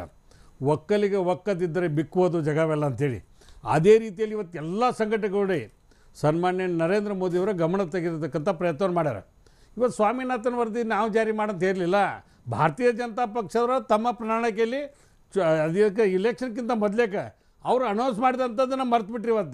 ಇವತ್ತು ರಾಷ್ಟ್ರೀಕೃತ ಬ್ಯಾಂಕಿನ ಸಾಲ ಮನ್ನಾ ಮಾಡ್ಬೇಕಂತ ಇಡೀ ದೇಶದ ಕೂಗಿದೆ ರೈತರದು. ಇವತ್ತಿಗೂ 4.5 ವರ್ಷ ಒಂದು MSP ಲಾಸ್ಟ್ 4.5 ವರ್ಷಕ್ಕೆ ಅನೌನ್ಸ್ ಮಾಡಿಬಿಟ್ರೆ ಇವರಿಂದ ರೈತರ ಬಗ್ಗೆ ಯಾವುದೇ ನಿರ್ಧಾರಗಳಿಲ್ಲ. ದೊಡ್ಡ ದೊಡ್ಡ ಕಂಪ್ನಿಗಳಿಗೆ NPA ಮಾಡಿ ಅವ್ರಿಗೆ ಸಾಲ ಮನ್ನಾ ಮಾಡಲಿಕ್ಕೆ ಅವಕಾಶ ಕೊಡ್ತೀರಿ. ರೈತರು ಸಾಲ ಮನ್ನಾ ಮಾಡೋದ್ರೆ ಅವರು ಆರ್ಥಿಕ ಸಚಿವರು ಹೇಳ್ತಾರೆ ರೈತರ ಸಾಲ ಮನ್ನಾ ಮಾಡಿಬಿಟ್ರೆ ದೇಶ ಆರ್ಥಿಕ ದಿವಾಳಿ ತೆಗಿತೈತಂತ. ಮತ್ತು ನೀವು ದೊಡ್ಡ ದೊಡ್ಡ ಕಂಪ್ನಿಯವ್ರಿಗೆ ಯಾಕೆ ಮಾಡಿದ್ರಿ? ಟಾಟಾ, ಬಿರ್ಲಾ, ಅಂಬಾನಿ ಅಂಥವ್ರಿಗೆ ಮಾತ್ರ ಮಾಡೋದ, ಉಳ್ಕಿದ್ರೆ ಯಾರು ನಿಮ್ಗೆ ರೈತರು ಕಾಣೋದಿಲ್ಲ. ಅದಕ್ಕೆ ಇವತ್ತು ಇಡೀ ದೇಶದ ಜನ ಇವ್ರಿಗೊಂದು ಎಚ್ಚರಿಕೆ ಕೊಟ್ಟಾರ. ನೀವು ಚುನಾವಣೆ ಒಳಗಾಗಿ ನೀವು ಈ ನಿರ್ಧಾರಕ್ಕೆ ಬರದೇ ಇದ್ರೆ, ರೈತರ ಸಾಲ ಮನ್ನಾ ಮಾಡದೇ ಇದ್ರೆ ಈ ದೇಶದಲ್ಲಿ ನಿಮ್ಗೆ ಉಳ್ಗಾಲಿಲ್ಲ ಅನ್ನೋಂಥ ಸಂದೇಶವನ್ನು ಕೊಟ್ಟಾರೆ ವಾಮನಾಚಾರ್ಯ ಅವರೇ. ಯಾಕಂದ್ರೆ ಅಯೋಧ್ಯೆ ಬಿಡಿ, ರೈತರ ಸಾಲ ಮನ್ನಾ ಮೊದಲು ಮಾಡಿ ಈ ಘೋಷಣೆಯನ್ನು ಇವತ್ತು ರೈತರು ಕೇಳಿರುವಂಥದ್ದು. ರಾಜ್ಯದಲ್ಲಿ ಸಾಲ ಮನ್ನಾ ಮಾಡಿಲ್ಲ ಅಂದ್ರೆ 6 ತಿಂಗಳಿಂದ ನೀವು ಅದನ್ನು ಕೇಳ್ತಾ ಇದ್ರಿ. ಹೌದು, ಪ್ರತಿಪಕ್ಷವಾಗಿ ನೀವು ಇಲ್ಲಿ ಅದನ್ನು ಮಾಡ್ತಾ ಇದ್ರಿ, ನಿಮ್ಮ ಜವಾಬ್ದಾರಿ. ಕೇಂದ್ರದಲ್ಲಿ 4.5 ವರ್ಷ ನೀವು ಸರಿಯಾದ ಪಾಯಿಂಟ್ ಎತ್ತಿದ್ರಿ. ಇಷ್ಟು ಜೋರಾಗಿ ಮಾತಾಡುವಂಥ ರಾಜ್ಯ ನಾಯಕರು 6 ತಿಂಗಳಾದರೂ ರೈತರ ಕೈಗೆ ಇನ್ನೂ ತನಕ ಸಾಲ ಮನ್ನಾ ಮಾಡಿದ್ದು ಒಂದು ನಿಮಿಷ, ಯಾರು ಮನ್ನಾ ಮಾಡೋದು ತಾಕತ್ತ ಯಾರಿಗೈತಿ? ನೀವು ಚುನಾವಣೆಯಲ್ಲಿ ಪ್ರಾಮಿಸ್ ಮಾಡಿದ್ರಿ. ನಾವು ಮೊದಲಿನಿಂದನೂ ಸ್ಟ್ಯಾಂಡ್ ಏನು ತಗೊಂಡಿದ್ದೇವೆ ಅಂದರೆ ಇನ್ನು ಮುಂದೆ, ಏಕೆಂದರೆ ಕಳೆದ 20 ವರ್ಷಗಳಲ್ಲಿ 5-6 ಸಲ ರೈತರ ಸಾಲ ಮನ್ನಾ, ಎಷ್ಟೋ ನಮ್ಮ ಸರ್ಕಾರ ಇದ್ದಾಗಲೇ 3 ಸಲ ಆಗಿತ್ತು. ಸಿದ್ದರಾಮಯ್ಯನವರು 1 ಸಲ ಮಾಡಿದ್ದಾರೆ, ಈಗ ನೀವು ಒಂದು ಅನೌನ್ಸ್ ಮಾಡಿದ್ದೀರಿ. ಹೀಗೆ ಇಡೀ ದೇಶದಲ್ಲಿ ಎಷ್ಟೋ ಸಲ ಸಾಲ ಮನ್ನಾ ಆದರೂ ಕೂಡ ಒಂದೇನಾಗುತ್ತೆ, ಸಿನ್ಸಿಯರ್ ಇರುವಂಥ ರೈತರು ಹಣ ಕಟ್ಟಿ ಒದ್ದಾಡ್ತಾರೆ. ಇನ್ನೊಂದೇನಾಗುತ್ತೆ ಅಂದರೆ ಮೇಲಿನ ಮೇಲೆ ಈ ಥರ ಸಾಲ ಮನ್ನಾ ಆಗ್ತಿರೋದ್ರಿಂದ ರೈತರಿಗೆ ಇನ್ನಷ್ಟು ಸಂಕಷ್ಟಕ್ಕೆ, ಇನ್ನಷ್ಟು ಸಾಲಗಳನ್ನು ತೆಗೆದು ಕಟ್ಟದೆ ಮುಂದಿನ ವರ್ಷಕ್ಕೆ ಅವ್ರಿಗೆ ಬೇಕಾಗುವಂಥ ಹಣ ಸಿಗದೆ ಕಷ್ಟದಲ್ಲಿರೋದ್ರಿಂದ ಸಾಲ ಮನ್ನಾ ಅನ್ನೋವಂಥದ್ದನ್ನು ಕೇಂದ್ರ ಸರ್ಕಾರ BJP ಬಂದ ನಂತರ ನಿಲ್ಲಿಸಿದೆ. ಸ್ಪಷ್ಟವಾಗಿ ಹೇಳಿದೆ. ಇದರಲ್ಲಿ ನಿಮಗೇನೋ ಸಮಾಧಾನ ಮಾಡೋದಕ್ಕಾಗಿ ನಾವು ಹೇಳ್ತಾ ಇಲ್ಲ. ಇದು ಮುಂದಿನ ಲಾಂಗ್ ಟರ್ಮ್ ನಿಮಗೆ ಮತ್ತು ನಮಗೆ ಅನುಕೂಲ ಆಗುವಂಥ ಒಂದು ವ್ಯವಸ್ಥಿತವಾದಂಥ ಕಾರ್ಯಕ್ರಮವನ್ನು ದೇಶಕ್ಕೆ ತಗೋಬೇಕು. ಆದರೆ ರೈತರಿಗೆ ಬೇಕಾಗುವಂಥ ಬೆಂಬಲ ಬೆಲೆ ಬಗ್ಗೆ ಯೋಚನೆ ಮಾಡಿ, ಈಗಾಗಲೇ ಬೆಂಬಲ ಬೆಲೆಗಳನ್ನು ದೇಶದಾದ್ಯಂತ ಅನೌನ್ಸ್ ಮಾಡಿದ ಮೇಲೂ ರಾಜ್ಯಗಳು ಯಾಕೆಂದರೆ ಇದನ್ನು ಇಂಪ್ಲಿಮೆಂಟ್ ಮಾಡಬೇಕಾದವ್ರು ರಾಜ್ಯಗಳೇ ಮಾಡೋದೇ ಇಲ್ಲ, ಅಲ್ಲೇ ಇಟ್ಕೊಂಡು ಹಾಗೆ ಕೂಡ್ತಾರೆ ಮತ್ತು ರೈತರನ್ನು ಸಂಕಷ್ಟಕ್ಕೆ ಸಿಗಿಸ್ತಾರೆ. ಇನ್ನಿದಲ್ಲದೆ ಗೊಬ್ಬರದ ಬಗ್ಗೆ ನಿಮಗೆ ನೆನಪಿರ್ಬೋದು, UPA ಸರ್ಕಾರ ಇದ್ದಾಗ ಗೊಬ್ಬರದ ಬಗ್ಗೆನೇ ಎಷ್ಟು ಹೋರಾಟಗಳಾಗುವು, ಗೋಳಿಬಾರಗಳಾಗುವು. ಆದರೆ ಕಳೆದ 4 ವರ್ಷಗಳಲ್ಲಿ ಗೊಬ್ಬರದ ವಿಷಯದಲ್ಲಿ ಸೆಲ್ಫ್ ಸಫಿಷಿಯನ್ಸಿ ಬಂದಿದೆ, ನೀಮ್ ಕೋಟೆಡ್ ಗೊಬ್ಬರ ಬಂದಿದೆ. ನಮ್ಮವರೇ ಬೆಂಗಳೂರಿನವರಾದಂಥ ಅನಂತಕುಮಾರ್ ಅವರು ಅದನ್ನು ಇಂಪ್ಲಿಮೆಂಟ್ ಮಾಡೋದಕ್ಕೆ ಪ್ರಯತ್ನ ಮಾಡಿದರು. ಇದಲ್ಲದೆ ಮಾರ್ಕೆಟಿಂಗ್ ವ್ಯವಸ್ಥೆ, ಪ್ರತಿ ಊರಿನಲ್ಲೂ ಅದಕ್ಕೊಂದು ಮಾರ್ಕೆಟಿಂಗು, ಅದಕ್ಕೆ ಬೆಲೆ ಹೇಗೆ ಸಿಗಬೇಕು ಅನ್ನೋದ್ರ ಬಗ್ಗೆ. ಹೌದು, ಮೋದಿಯವರು ಹೇಳಿದ್ದಾರೆ, ನಿಮ್ಮ ಬೆಳೆದಂಥ ಬೆಳೆಗೆ ಕನಿಷ್ಠ 1.5 ಪಟ್ಟು ಬೆಲೆ ಸಿಗಬೇಕು ಮತ್ತು ಮುಂದಿನ 3 ವರ್ಷಗಳಲ್ಲಿ, ಹೋದ ವರ್ಷನೇ ಹೇಳಿದ್ದಾರೆ ಇದನ್ನು, ಮುಂದಿನ 3 ವರ್ಷಗಳಲ್ಲಿ ರೈತನ ಉತ್ಪನ್ನ ಡಬಲ್ ಆಗಬೇಕು. ಈ ರೀತಿಯಿಂದ ನಾವು ಪ್ರಯತ್ನ ಮಾಡ್ತೇವೆ ಅಂತ. ಬೆಂಬಲ ಬೆಲೆ ಅಂತ ಆದಮೇಲೂ ಕೂಡ ಕರ್ನಾಟಕದಲ್ಲಿ ಕಬ್ಬಿಗೆ ಬೆಂಬಲ ಬೆಲೆ ಕೊಟ್ಟಿಲ್ಲ. ನಿಮಗೆ ಗೊತ್ತಿದೆ, ಇಲ್ಲೇ ನಡೆದಿರುವಂಥದ್ದು. ಶುಗರ್ ಕೇನಿಗೆ ಒಯ್ದು ಹಾಕಿದಂಥ ರೆಡ್ಡಿ ಅವರೇ, ನನಗೂ ಗಂಟ್ಲ ಇದೆ, ನೀವು ಗಂಟ್ಲಿದ್ರೆ ರೈತರು ಕೊಡ್ರಿ, ನಮ್ಗೆ ಹೇಳ್ತೀರಿ ನೀವು ಹಾಕೊಂಡು ರೈತರ ಬಲ ಮಾಡ್ಲಿಕ್ಕೆ ಬಂದಿಲ್ಲ, ನೀವು ಮೋಸ ಮಾಡ್ಲಿಕ್ಕೆ ಬಂದಿದ್ದೀರಿ. ನಾನು ಹೇಳೋದೇನು ಅಂದ್ರೆ, ಕರ್ನಾಟಕದಲ್ಲಿ ಯಾವುದನ್ನು ನಿಮ್ಗೆ ಇಂಪ್ಲಿಮೆಂಟ್ ಮಾಡೋಕ್ಕಾಗಿಲ್ಲ. ಆದರೆ ಈಗ ನೀವೇನು ಹೇಳ್ತೀರಿ, ಅಯೋಧ್ಯೆ ಬಿಡಿ ಅಂತ. ನಾವೇನು ಹೇಳ್ತೇವೆ ಅಂದರೆ, ಅಯೋಧ್ಯನೂ ಬೇಕು, ರೈತರ ಹಿತಾನೂ ಬೇಕು. ರೈತರಿದ್ದು ಅಯೋಧ್ಯ ಇದ್ರೇನೆ ಈ ದೇಶ ಇರೋದು. ಇದ್ರ ಬಗ್ಗೆ ನಮ್ಗೆ ಯಾವ ಕನ್ಫ್ಯೂಷನ್ ಇಲ್ಲ. ಅವು ಒಂದಕ್ಕೊಂದು ವಿರುದ್ಧ ಅಲ್ಲ, ಎರಡು ಪೂರಕಿವೆ, ಎರಡೂ ಆಗಬೇಕು. ಖಂಡಿತ ವಾಮನಾಚಾರ್ಯ ಮಾತಾಡ್ತೀನಿ. ಚರ್ಚೆ ನಾವು ಮುಂದುವರಿಸೋಣ. 2022ಕ್ಕೆ ರೈತರ ಆದಾಯ ದ್ವಿಗುಣ ಆಗುತ್ತೆ, ಉತ್ಪನ್ನ ಆದಾಯ ದ್ವಿಗುಣ ಆಗುತ್ತೆ ಅನ್ನುವಂತಹ ಭರವಸೆಯನ್ನು ಕಳೆದ ಬಜೆಟ್ ನಲ್ಲಿ ಕೊಟ್ಟಿದ್ರು. ನಿಜಕ್ಕೂ ಕೂಡ ದ್ವಿಗುಣ ಆಗೋದ್ರ ಕಡೆಗೆ ಹಾಗಾದ್ರೆ ಸಾಗ್ತಾ ಇದೆ? ಸಾಗಿದ್ರೆ ಈ ರೀತಿಯಂತ ಹೋರಾಟವನ್ನು ರೈತರು ಮಾಡಬೇಕಂತ ಅನಿವಾರ್ಯತೆ ಸೃಷ್ಟಿಯಾಗಿದೆ. ಇದರ ಬಗ್ಗೆ ಚರ್ಚೆ ನಾವು ಮುಂದುವರಿಸೋಣ. ಚಿಕ್ಕ ಬ್ರೇಕ್ ನಂತರ ರವೀಂದ್ರ ಮತ್ತೊಮ್ಮೆ ಸ್ವಾಗತ. ನಾವು ಚರ್ಚೆಯನ್ನ ಮುಂದುವರಿಸೋಣ. ಉಗ್ರಪ್ಪ ಅವರೇ, ನಮಗೆ ಮಂದಿರನೂ ಬೇಕು, ರೈತರಿಗೂ ಬೇಕು, ರೈತರ ಆದಾಯವನ್ನು ಕೂಡ ನಾವು ಮಾಡ್ತೀವಿ. ನಿಮಗೆ ನಾನು ಸ್ಪಷ್ಟಪಡಿಸಲಿಕ್ಕೆ ಬಯಸ್ತೇನೆ. ನಾನು ಪ್ರತಿನಿತ್ಯ ರಾತ್ರಿ ಮಲಗಬೇಕಾದ್ರೆ ಒಂದು ಸ್ವಲ್ಪ ಹೊತ್ತು ರಾಮಾಯಣವನ್ನು ಪ್ರತಿನಿತ್ಯ ಅಭ್ಯಾಸ ಮಾಡ್ತೇನೆ.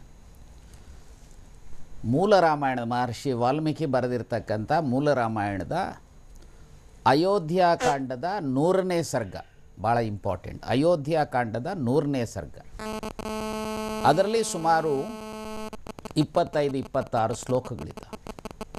ಅಲ್ಲಿ ಆ ಭರತ ಕಾಡಿಗೆ ಬಂದು ಅಣ್ಣನನ್ನು ಭೇಟಿ ಮಾಡಿ ವಾಪಸ್ ಬಾ ಅಂತ ಹೇಳಬೇಕಾದ್ರೆ ಕುಶಲೋಪರಿಗಳಲ್ಲಿ ರಾಮ ಕೇಳ್ತಾರೆ, ನಿನ್ನ ರಾಜ್ಯದ ಸ್ಥಿತಿ ಹೇಗಿದೆ, ನ್ಯಾಯನೀತಿ ಹೇಗಿದೆ, ಅರ್ಥನೀತಿ ಹೇಗಿದೆ, ಸಾಮಾಜಿಕ ನ್ಯಾಯ ಹೇಗಿದೆ, ಎಲ್ಲವನ್ನು ಸಹ ಕೇಳ್ತಾ ಅಲ್ಲಿ ರಾಮ ಹೇಳ್ತಾರೆ, ನಿಮ್ಮ ಯಾವ ರಾಜ್ಯದಲ್ಲಿ ಕೃಷಿಗೆ, ಹೈನುಗಾರಿಕೆಗೆ ಒತ್ತನ್ನು ಕೊಡ್ತಾ ಇದ್ರೆ ಆ ರಾಜ್ಯ ಸುಭಿಕ್ಷ ಆಗಲಿಕ್ಕೆ ಸಾಧ್ಯತೆ ಇಲ್ಲ, ಆ ವರ್ಗಕ್ಕೆ ಹೆಚ್ಚು ಒತ್ತು ಕೊಡಬೇಕು ಅಂತೇಳಿ ಶ್ರೀರಾಮ ಮಹರ್ಷಿ ವಾಲ್ಮೀಕಿ ಶ್ರೀರಾಮನ ಮೂಲಕ ಭರತನಿಗೆ ಉಪದೇಶವನ್ನು ಮಾಡಿದ್ದಾರೆ.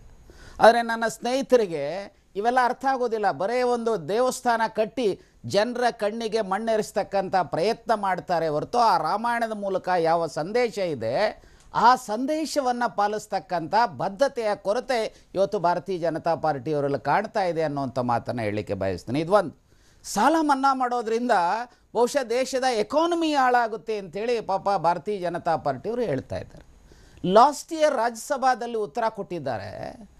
ಯಾವ ಇಂಡಸ್ಟ್ರಿಯಲಿಸ್ಟ್ ಸಾಲನ 2,38,000 ಕೋಟಿ ಸಾಲ ಮನ್ನಾ ಮಾಡಿದ್ದಾರಲ್ಲ, ಇದರಿಂದ ದೇಶದ ಎಕಾನಮಿ ಏನಾಗ್ಬೋದು ಅಂದರೆ ನಿಮಗೆ ಒಂದು ಕಣ್ಣಿಗೆ ಸುಣ್ಣ, ಇನ್ನೊಂದು ಕಣ್ಣಿಗೆ ಬೆಣ್ಣೆನ. ನಿಮಗೆ ಇಂಡಸ್ಟ್ರಿಯಲಿಸ್ಟ್ ಯಾರು ನಿಮ್ಮ ಜೊತೆಯಲ್ಲಿ ಸಖ್ಯ ಇಟ್ಟುಕೊಂಡಿದ್ದಾರೆ ಅವರಿಗೆ ಸಾಲ ಮನ್ನಾ ಮಾಡ್ತೀರಿ. ಯಾರು ಈ ದೇಶಕ್ಕೆ ಆಹಾರ ಕೊಡ್ತಾರೆ, ಯಾರು ಈ ದೇಶದ ರಕ್ಷಣೆ ಮಾಡ್ತಾ ಇದ್ದಾರೆ, ಯಾರು ಅವರಿಲ್ದ ಇದ್ದರೆ ದೇಶ ಉಳಿಲಿಕ್ಕೆ ಸಾಧ್ಯತೆ ಇದೆ ಇಲ್ಲ. ಅಂಥ ರೈತರಿಗೆ ಇವತ್ತು ನೀವು ಮೋಸ ಮಾಡೋದಕ್ಕೆ ಹೊರಟಿದ್ರಲ್ಲ, ನಾಚಿಕೆ ಆಗೋದಿಲ್ಲ? ಉಗ್ರಪ್ಪ ಅವರೇ, ಡಾಕ್ಟರ್ ವಾಸು ಅವರೇ, ನೀವು ಹೋರಾಟ ಮಾಡಿದ್ರು ಕೂಡ ರೈತರ ಸಾಲ ಮನ್ನಾ ಮಾಡೋದಿಲ್ಲ, ಯಾಕಂದ್ರೆ ಇದು ನಮ್ಮ ನಿಲುವು ಇದೆ.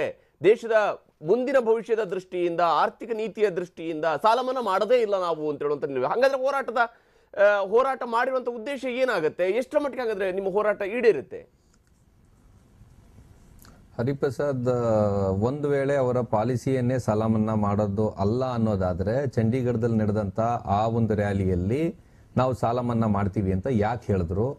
ಮತ್ತು ಅಷ್ಟು ಮಾತ್ರ ಹೇಳಿಲ್ಲ, ಆ ಭಾಷಣದಲ್ಲಿ ಈ ಜವಾಬ್ದಾರಿಯನ್ನ ಖುದ್ದಾಗಿ ನಾನು ತೆಗೆದುಕೊಳ್ತೀನಿ ಅಂತ ನರೇಂದ್ರ ಮೋದಿ ಅವರು ಅವತ್ತು ಹೇಳಿದ್ದಾರೆ.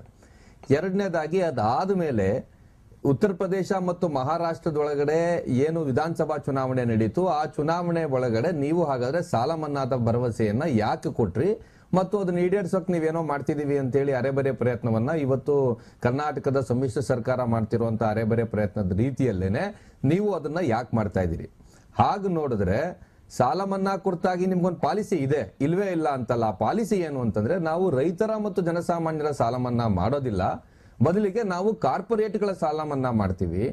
ಅದಾನಿಗೆ ಆಸ್ಟ್ರೇಲಿಯಾದಲ್ಲಿ ಗಣಿಗಾರಿಕೆ ಮಾಡೋದಕ್ಕೆ ಪ್ರಧಾನಮಂತ್ರಿ ಕಚೇರಿಯಿಂದ ನಾವು ಸ್ಟೇಟ್ ಬ್ಯಾಂಕ್ ಆಫ್ ಇಂಡಿಯಾಗೆ ಲೆಟರ್ ಕೊಟ್ಟು 3,000-4,000 ಕೋಟಿ ರೂಪಾಯಿ ಸಾಲ ಕೊಡಿಸ್ತೀವಿ ಅನ್ನೋದು ನಿಮ್ಮ ಪಾಲಿಸಿ ಆಗಿದೆ ಅನ್ನೋದು ಪ್ರಶ್ನೆ. ಎರಡನೇದಾಗಿ ವಾಮನಾಚಾರ್ಯ ಅವರು ಹೇಳಿದಂತ ಇನ್ನೊಂದು ವಿಚಾರ ಆದಾಯ ದ್ವಿಗುಣ ಮಾಡ್ತಕ್ಕಂಥದ್ದು. ಆದಾಯ ದ್ವಿಗುಣ ಮಾಡ್ತಕ್ಕಂಥದ್ದು ಈಗ ಮಾಡ್ತಿರುವಂತ ಹೇಳಿಕೆ ಅಲ್ಲ, ಇದು ಕೂಡ ಚುನಾವಣಾ ಪೂರ್ವದ ಭರವಸೆಯೇ. ಆದ್ರೆ ಆಶ್ಚರ್ಯ ಏನು ಅಂತಂದ್ರೆ, ಆದಾಯ ದ್ವಿಗುಣ ಅಂತ ನೀವು ಯಾವ್ದನ್ನ ಕರಿತಾ ಇದ್ದೀರಿ? ಆದಾಯದ ಬಗ್ಗೆ ಅಸೆಸ್ಮೆಂಟ್ ನಿಮ್ದು ಏನಿದೆ? ಅದು ಕರ್ನಾಟಕ ಕೃಷಿ ಬೆಲೆ ಆಯೋಗ ಒಂದು ರೀತಿಯಾದಂತಹ ವರದಿಯನ್ನ ಕನಿಷ್ಠ ವೈಜ್ಞಾನಿಕವಾಗಿ ಏನ್ ಕೊಟ್ಟಿದೆ, ಆ ತರದ್ ತಮ್ಮ ಹತ್ರ ಯಾವುದೇ ವರದಿ ಇಲ್ಲ. ಮತ್ತು ಅದನ್ನ ಹೇಗ್ ಮಾಡ್ತೀವಿ ಅನ್ನೋದ್ರ ಬಗ್ಗೆ ಇವತ್ತಿನ ತನಕ ತಮ್ಮಲ್ಲಿ ಏನೂ ಕೂಡ ಪ್ರೋಗ್ರಾಮ್ ಇಲ್ಲ. ತಾವು 2014ರಲ್ಲಿ ಬಿಡುಗಡೆ ಮಾಡಿದಂತ ತುಂಬಾ ಚುನಾವಣಾ ಪ್ರಣಾಳಿಕೆಯ ಪುಟ 28ರಲ್ಲಿ ಮೊದಲನೇ ಪಾಯಿಂಟ್ ಆಗಿ ಬಹಳ ಸ್ಪಷ್ಟವಾಗಿ ತಾವು ಉತ್ಪಾದನಾ ವೆಚ್ಚದ ಮೇಲೆ 50% ಕೊಡ್ತೀವಿ ಅಂತ ಹೇಳಿದ್ರಿ. ಸುಪ್ರೀಂ ಕೋರ್ಟ್ ನಲ್ಲಿ ಹೋಗಿ ಕೊಡಕ್ಕಾಗಲ್ಲ ಅಂತ ಹೇಳಿದ್ರಿ. ಈ ವರ್ಷದ ಬಜೆಟ್ ಅಲ್ಲಿ ಚುನಾವಣೆ ಹತ್ತಿರದಲ್ಲಿದೆ ಅಂತ ಮತ್ತೆ ಕೊಡ್ತೀವಿ ಅಂತ ಹೇಳಿದ್ರಿ. ಇದು ಸಮಸ್ಯೆ ಇರುವಂತದ್ದು. ರಾಮ ಮಂದಿರ ಬೇಡ ಅಂತ ಯಾರು ಹೇಳ್ತಾ ಇಲ್ಲ. ಇವತ್ತಿನ ರ್ಯಾಲಿಯಲ್ಲೂ ಕೂಡ ಪ್ರಶ್ನೆ ಬಂದಿದ್ದ ಅದಲ್ಲ, ನಿಮ್ಮ ಆದ್ಯತೆ ಏನು ಅನ್ನುವಂತ ಪ್ರಶ್ನೆ ಅಷ್ಟೇ ಬಂತು. ಯಾವ್ದನ್ನ ಯಾರು ಬೇಡ ಅಂತಿಲ್ವೋ ಅದನ್ನ ಮಾಡ್ತೀವಿ ಅಂತ ಹೋಗುವಂತದ್ದು, ಯಾವ್ದನ್ನ ಈ ದೇಶದ ಜನ ಎಲ್ಲ ಬೇಕು ಅಂತಿದಾರೋ ಅದ್ರ ಬಗ್ಗೆ ತಮಗೆ ಕಾರ್ಯಕ್ರಮವೇ ಇಲ್ಲ, ಅದ್ರ ಬಗ್ಗೆ ತಾವು ಮೌನ ವಹಿಸ್ತೀರಿ. ಎಸ್, ಖಂಡಿತ ಡಾಕ್ಟರ್ ವಾಸು ಅವರೇ. ಶಂಕಾನಾಥ್ ರ್ಯಾಲಿ ಅಂತ ಒಂದೇ ನಿಮಿಷ ಹರಿಪ್ರಸಾದ್, ಒಂದೇ ನಿಮಿಷ ಮತ್ತೆ ಮಾತಾಡ್ತೀನಿ ನಾನು ನಿಮ್ಮ ಜೊತೆಗೆ. ವಾಮನಾಚಾರ್ಯ, ಚುನಾವಣಾ ರ್ಯಾಲಿಯಲ್ಲಿ ಹೇಳುವಂತ ಮಾತುಗೂ ಅಧಿಕಾರಕ್ಕೆ ಬಂದ ನಂತರ ನಡುವಂತದಕ್ಕೂ ಸಂಬಂಧ ಇಲ್ಲ ಅಂತ ಏನಾದ್ರು ಇದೆಯಾ? ಆ ರೀತಿಯ ಪಾಲಿಸಿ ಇದೆಯಾ? ರೈತರಿಗೆ ಅನುಕೂಲವಾಗುವಂಥ ಬೇರೆ ಬೇರೆ ಯೋಜನೆಗಳನ್ನು ಮಾಡಬೇಕು. ಸಾಲ ಮನ್ನಾದ ಯೋಜನೆಗಳನ್ನು ರಾಜ್ಯ ಸರ್ಕಾರಗಳ ಕೈಗೆ ಎತ್ಕೊಂಡ್ರೆ ಅವ್ರು ಮಾಡ್ಕೊಳ್ಬೋದು. ಇದು ನಮ್ಮದು ಪಾಲಿಸಿ ಇದೆ. ಕೇಂದ್ರ ಸರ್ಕಾರ ತಾನಾಗಿ ರಾಷ್ಟ್ರೀಕೃತ ಬ್ಯಾಂಕ್ಗಳಿಗೆ ಲೆಟರ್ ಕೊಡಲ್ಲ, ಮತ್ತು ನಾವು ಒಂದು ಅಫಿಷಿಯಲ್ ಪಾಲಿಸಿಯಾಗಿ ಇನ್ನು ಮುಂದೆ ರೈತರ ಸಾಲ ಮನ್ನಾ ಅಂತ ಹೊರಟ್ರೆ ಇದು ರೈತರ ಆತ್ಮಹತ್ಯೆ ಕಾರಣ ಆಗುತ್ತೆ. ಮೇಲಿನ ಮೇಲೆ ಇದನ್ನೇ ಮಾಡ್ತಾ ಇದ್ದರೆ ರೈತರು ಇನ್ನೂ ಸಂಕಷ್ಟಕ್ಕೆ ಹೋಗ್ತಾರೆ ಅನ್ನೋದು ನಮ್ಮ ನಿಲುವಿದೆ. ಅದನ್ನು ನಾವು ಎಲ್ಲೂ ಇಲ್ಲ ಅಂತ ಹೇಳಿಲ್ಲ, ಇವತ್ತಿಗೂ ಅದಕ್ಕೆ ನಾವು ಬದ್ಧರಾಗಿದ್ದೇವೆ. ಇನ್ನು ಇವತ್ತಿರುವಂಥ ವ್ಯವಸ್ಥೆಯಲ್ಲಿ ಅವ್ರು ಏನು ಹೇಳ್ತಾರೆ ಗೊತ್ತಾ, ಈ ರ್ಯಾಲಿಯಲ್ಲಿ ನೀವು ನೋಡ್ಬೋದು, ನೋಡಿ ಅದು ಕೆಂಪು ಇದು ಇಟ್ಕೊಂಡವರೇ ಜಾಸ್ತಿ ಇದ್ದಾರೆ. ಅಂದರೆ ಇದು ಕಮ್ಯುನಿಸ್ಟರು ಇಡೀ ದೇಶದಲ್ಲಿ ಮಾಡ್ತಿರುವಂಥ ಇನ್ನೊಂದು ಹುನ್ನಾರ. ಏನು ಅಂದರೆ 2 MP ಗಳಿಲ್ಲ ಇವರಿಗೆ. ಇಷ್ಟು ಹಾರಾಡುವಂಥ ಕಾಂಗ್ರೆಸ್ನವ್ರಿಗೆ 40 MP ಇದ್ದಾರೆ. ಇವರು ಸರ್ಕಾರ ಬದಲು ಮಾಡೋಕೆ ಹೊರಟವ್ರು. ಇವರು ಅಲ್ಲಿ ಬಂದು ಕೂತ್ಕೊಂಡು ರಾಹುಲ್ ಗಾಂಧಿ ಭಾಷಣ ಮಾಡ್ತಾರೆ. ಇದರ ಹಿಂದೆ ಶುದ್ಧ ರಾಜಕೀಯ ಇದೆ. ಇವರಿಗೆ ಏನು ಬದಲು ಮಾಡ್ತೀರಿ ಅಂದರೆ, ಏನು ಬದಲಾಗದೇ ಇದ್ರೂ ಪರವಾಗಿಲ್ಲ, ರೈತರಿಗೆ ಬೆಲೆ ಸಿಗದೇ ಇದ್ರೂ ಪರವಾಗಿಲ್ಲ, ಪ್ರಧಾನಮಂತ್ರಿನ ಬದಲು ಮಾಡ್ತೇವೆ ಅಂತ ಹೊರಟಿದ್ದಾರೆ. ಇದರಿಂದಾಗಿ ರೈತರಿಗೆ ಗೊತ್ತಾಗತ್ತೆ ಇವ್ರು ಏನು ಮಾಡೋಕ್ಕೆ ಹೊರಟಿದ್ದಾರೆ ಅಂತ. ಇವರ ಬೆಂಬಲಕ್ಕೆ ನಿಲ್ಲುವಂಥವರು ಕೆಲವು ಬೇಸ ಇಲ್ಲದಂಥ ಕಮ್ಯುನಿಸ್ಟ್ರು ಇಡೀ ದೇಶದಲ್ಲಿ ಸ್ವಲ್ಪ ಅಲ್ಲೆಲ್ಲೆಲ್ಲೆಲ್ಲೆಲ್ಲೇ ಟ್ರೇಡ್ ಯೂನಿಯನಲ್ಲಿದ್ದಾರೆ. ಬಂದು ದಿಲ್ಲಿಯಲ್ಲಿ ಹಾಹಾಕಾರ ಮಾಡಿ ಹೋ ಅಂತ ಕೂಗಿ ಮನೆಗೆ ಹೋಗ್ತಾರೆ ವಿನಃ ಇದರಿಂದ ಏನೇನೂ ಆಗಲ್ಲ. ಇನ್ನು ರೈತರು ಬರೀ ಮೈಯಿಂದ ಕೂತಂಥ ರೈತರು ಪ್ರತಿ 3 ತಿಂಗಳಿಗೆ ದಿಲ್ಲಿಗೆ ಬರ್ತಾರೆ. ಅವ್ರು ದಿಲ್ಲಿಯಲ್ಲೇ ಇರ್ತಾರೋ ಏನೋ ನನಗೆ ಗೊತ್ತಿಲ್ಲ. ಮುಖ್ಯವಾಗಿ ಅವ್ರು ತಮಿಳುನಾಡಿನಿಂದ ಬರ್ತಾರೆ. ಆದರೆ ಸಾಲ ಮನ್ನಾ ಎಲ್ಲಿ BJP ಸರ್ಕಾರಗಳಿಲ್ಲ. ಆಂಧ್ರ, ತೆಲಂಗಾಣ ಮತ್ತು ತಮಿಳುನಾಡಿನಲ್ಲಿ, ಕೇರಳದಲ್ಲಿ ಎಷ್ಟಾಗಿದೆ ಅಂತ ಇವ್ರು ಹೇಳಿ. ಕಾಂಗ್ರೆಸ್ ಇದ್ದಂಥ ಒಂದೇ ಒಂದು ಸರ್ಕಾರ ಚೆನ್ನಾಗಿ ಮಾಡಿದೆ ಅಂದರೆ ಅದು ಪಂಜಾಬ್. ನಾನು ಅದನ್ನು ಅಪ್ರಿಸಿಯೇಟ್ ಮಾಡ್ತೇನೆ. ಅಮರೀಂದರ್ ಸಿಂಗ್ ಅವರು ಕಾಂಗ್ರೆಸ್ಸಿಂದು ಮಾತು ಕೇಳಲ್ಲ. ಅಂಥ ಒಬ್ಬ ಚೀಫ್ ಮಿನಿಸ್ಟ್ರು ಪಂಜಾಬಲ್ಲಿ ರೈತರಿಗೆ ಬೇಕಾದನ್ನು ಒಂದಿಷ್ಟು ಪ್ರಯತ್ನಗಳನ್ನು ನಿಶ್ಚಿತವಾಗಿ ಮಾಡಿದ್ದಾರೆ. ಆದರೆ ಉಳಿದ ರಾಜ್ಯಗಳಿಗೆ ಆ್ಯಕ್ಚುಲಿ ಹೇಳಬೇಕು ಅಂದರೆ 2004ರಲ್ಲೇ ಸ್ವಾಮಿನಾಥನ್ ಆಯೋಗದ ರಿಪೋರ್ಟ್ ಬಂದಿರೋದು. 2004ರಿಂದ 2014ರವರೆಗೆ 2 ಟರ್ಮ್ ಇದ್ದಂಥ ಕಾಂಗ್ರೆಸ್ ಸರ್ಕಾರ ಎಂದೆಂದೂ ಈ ವಿಷಯದಲ್ಲಿ ಒಂದು ಶಬ್ದನೂ ಎತ್ತಲಿಲ್ಲ, ಒಂದು ಕಡ್ಡಿನೂ ಅತ್ತಾಗಿತ್ತಾಗ ಮಾಡಲಿಲ್ಲ. ಇವತ್ತು ಒಮ್ಮೆಲೆ ಇವರಿಗೆ ರೈತರ ಹಿತ ಯಾಕೆ ನೆನಪಾಗಿದೆ ಅಂದರೆ, ಬಿಟ್ಟು ಸ್ಟೇಜ್ ಸಿಕ್ಕಿದೆ. ಅಲ್ಲಿ ಎಲ್ಲ ಜನ ಬಂದಿದ್ದಾರೆ, ಸಿಕ್ಕರು ಬಿಟ್ಟರು, ತಮ್ಮ ಬಾಯಿಗೆ ಏನು ಬರುತ್ತೋದು. ಇದರಿಂದ ರೈತರು ಉದ್ಧಾರ ಆಗಲ್ಲ. ಪ್ರೋಗ್ರಾಮ್ ನೀವು ಮಾಡಿಲ್ಲ. ರೈತರಿಗೆ ಇವತ್ತು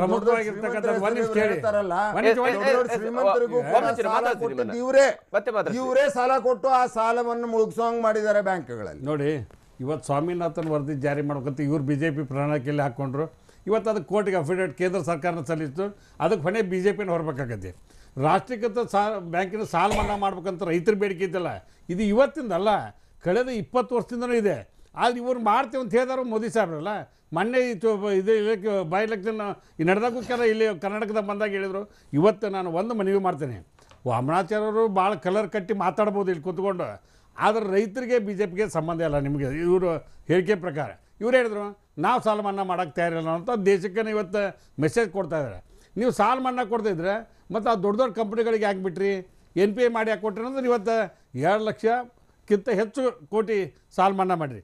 ಇದ್ರ ಜೊತೆಯಲ್ಲಿ ನೀವು ಪ್ರಧಾನಮಂತ್ರಿ ಫಸಲ್ ಬಿಮಾ ಯೋಜನೆ ಎಂಥ ಅವೈಜ್ಞಾನಿಕ, ಅದಕ್ಕೆ 1375 ಕೋಟಿ ಇವ್ರ ಕಂಪ್ನಿಗೆ ಲಾಭ ಆಗುತ್ತೆ.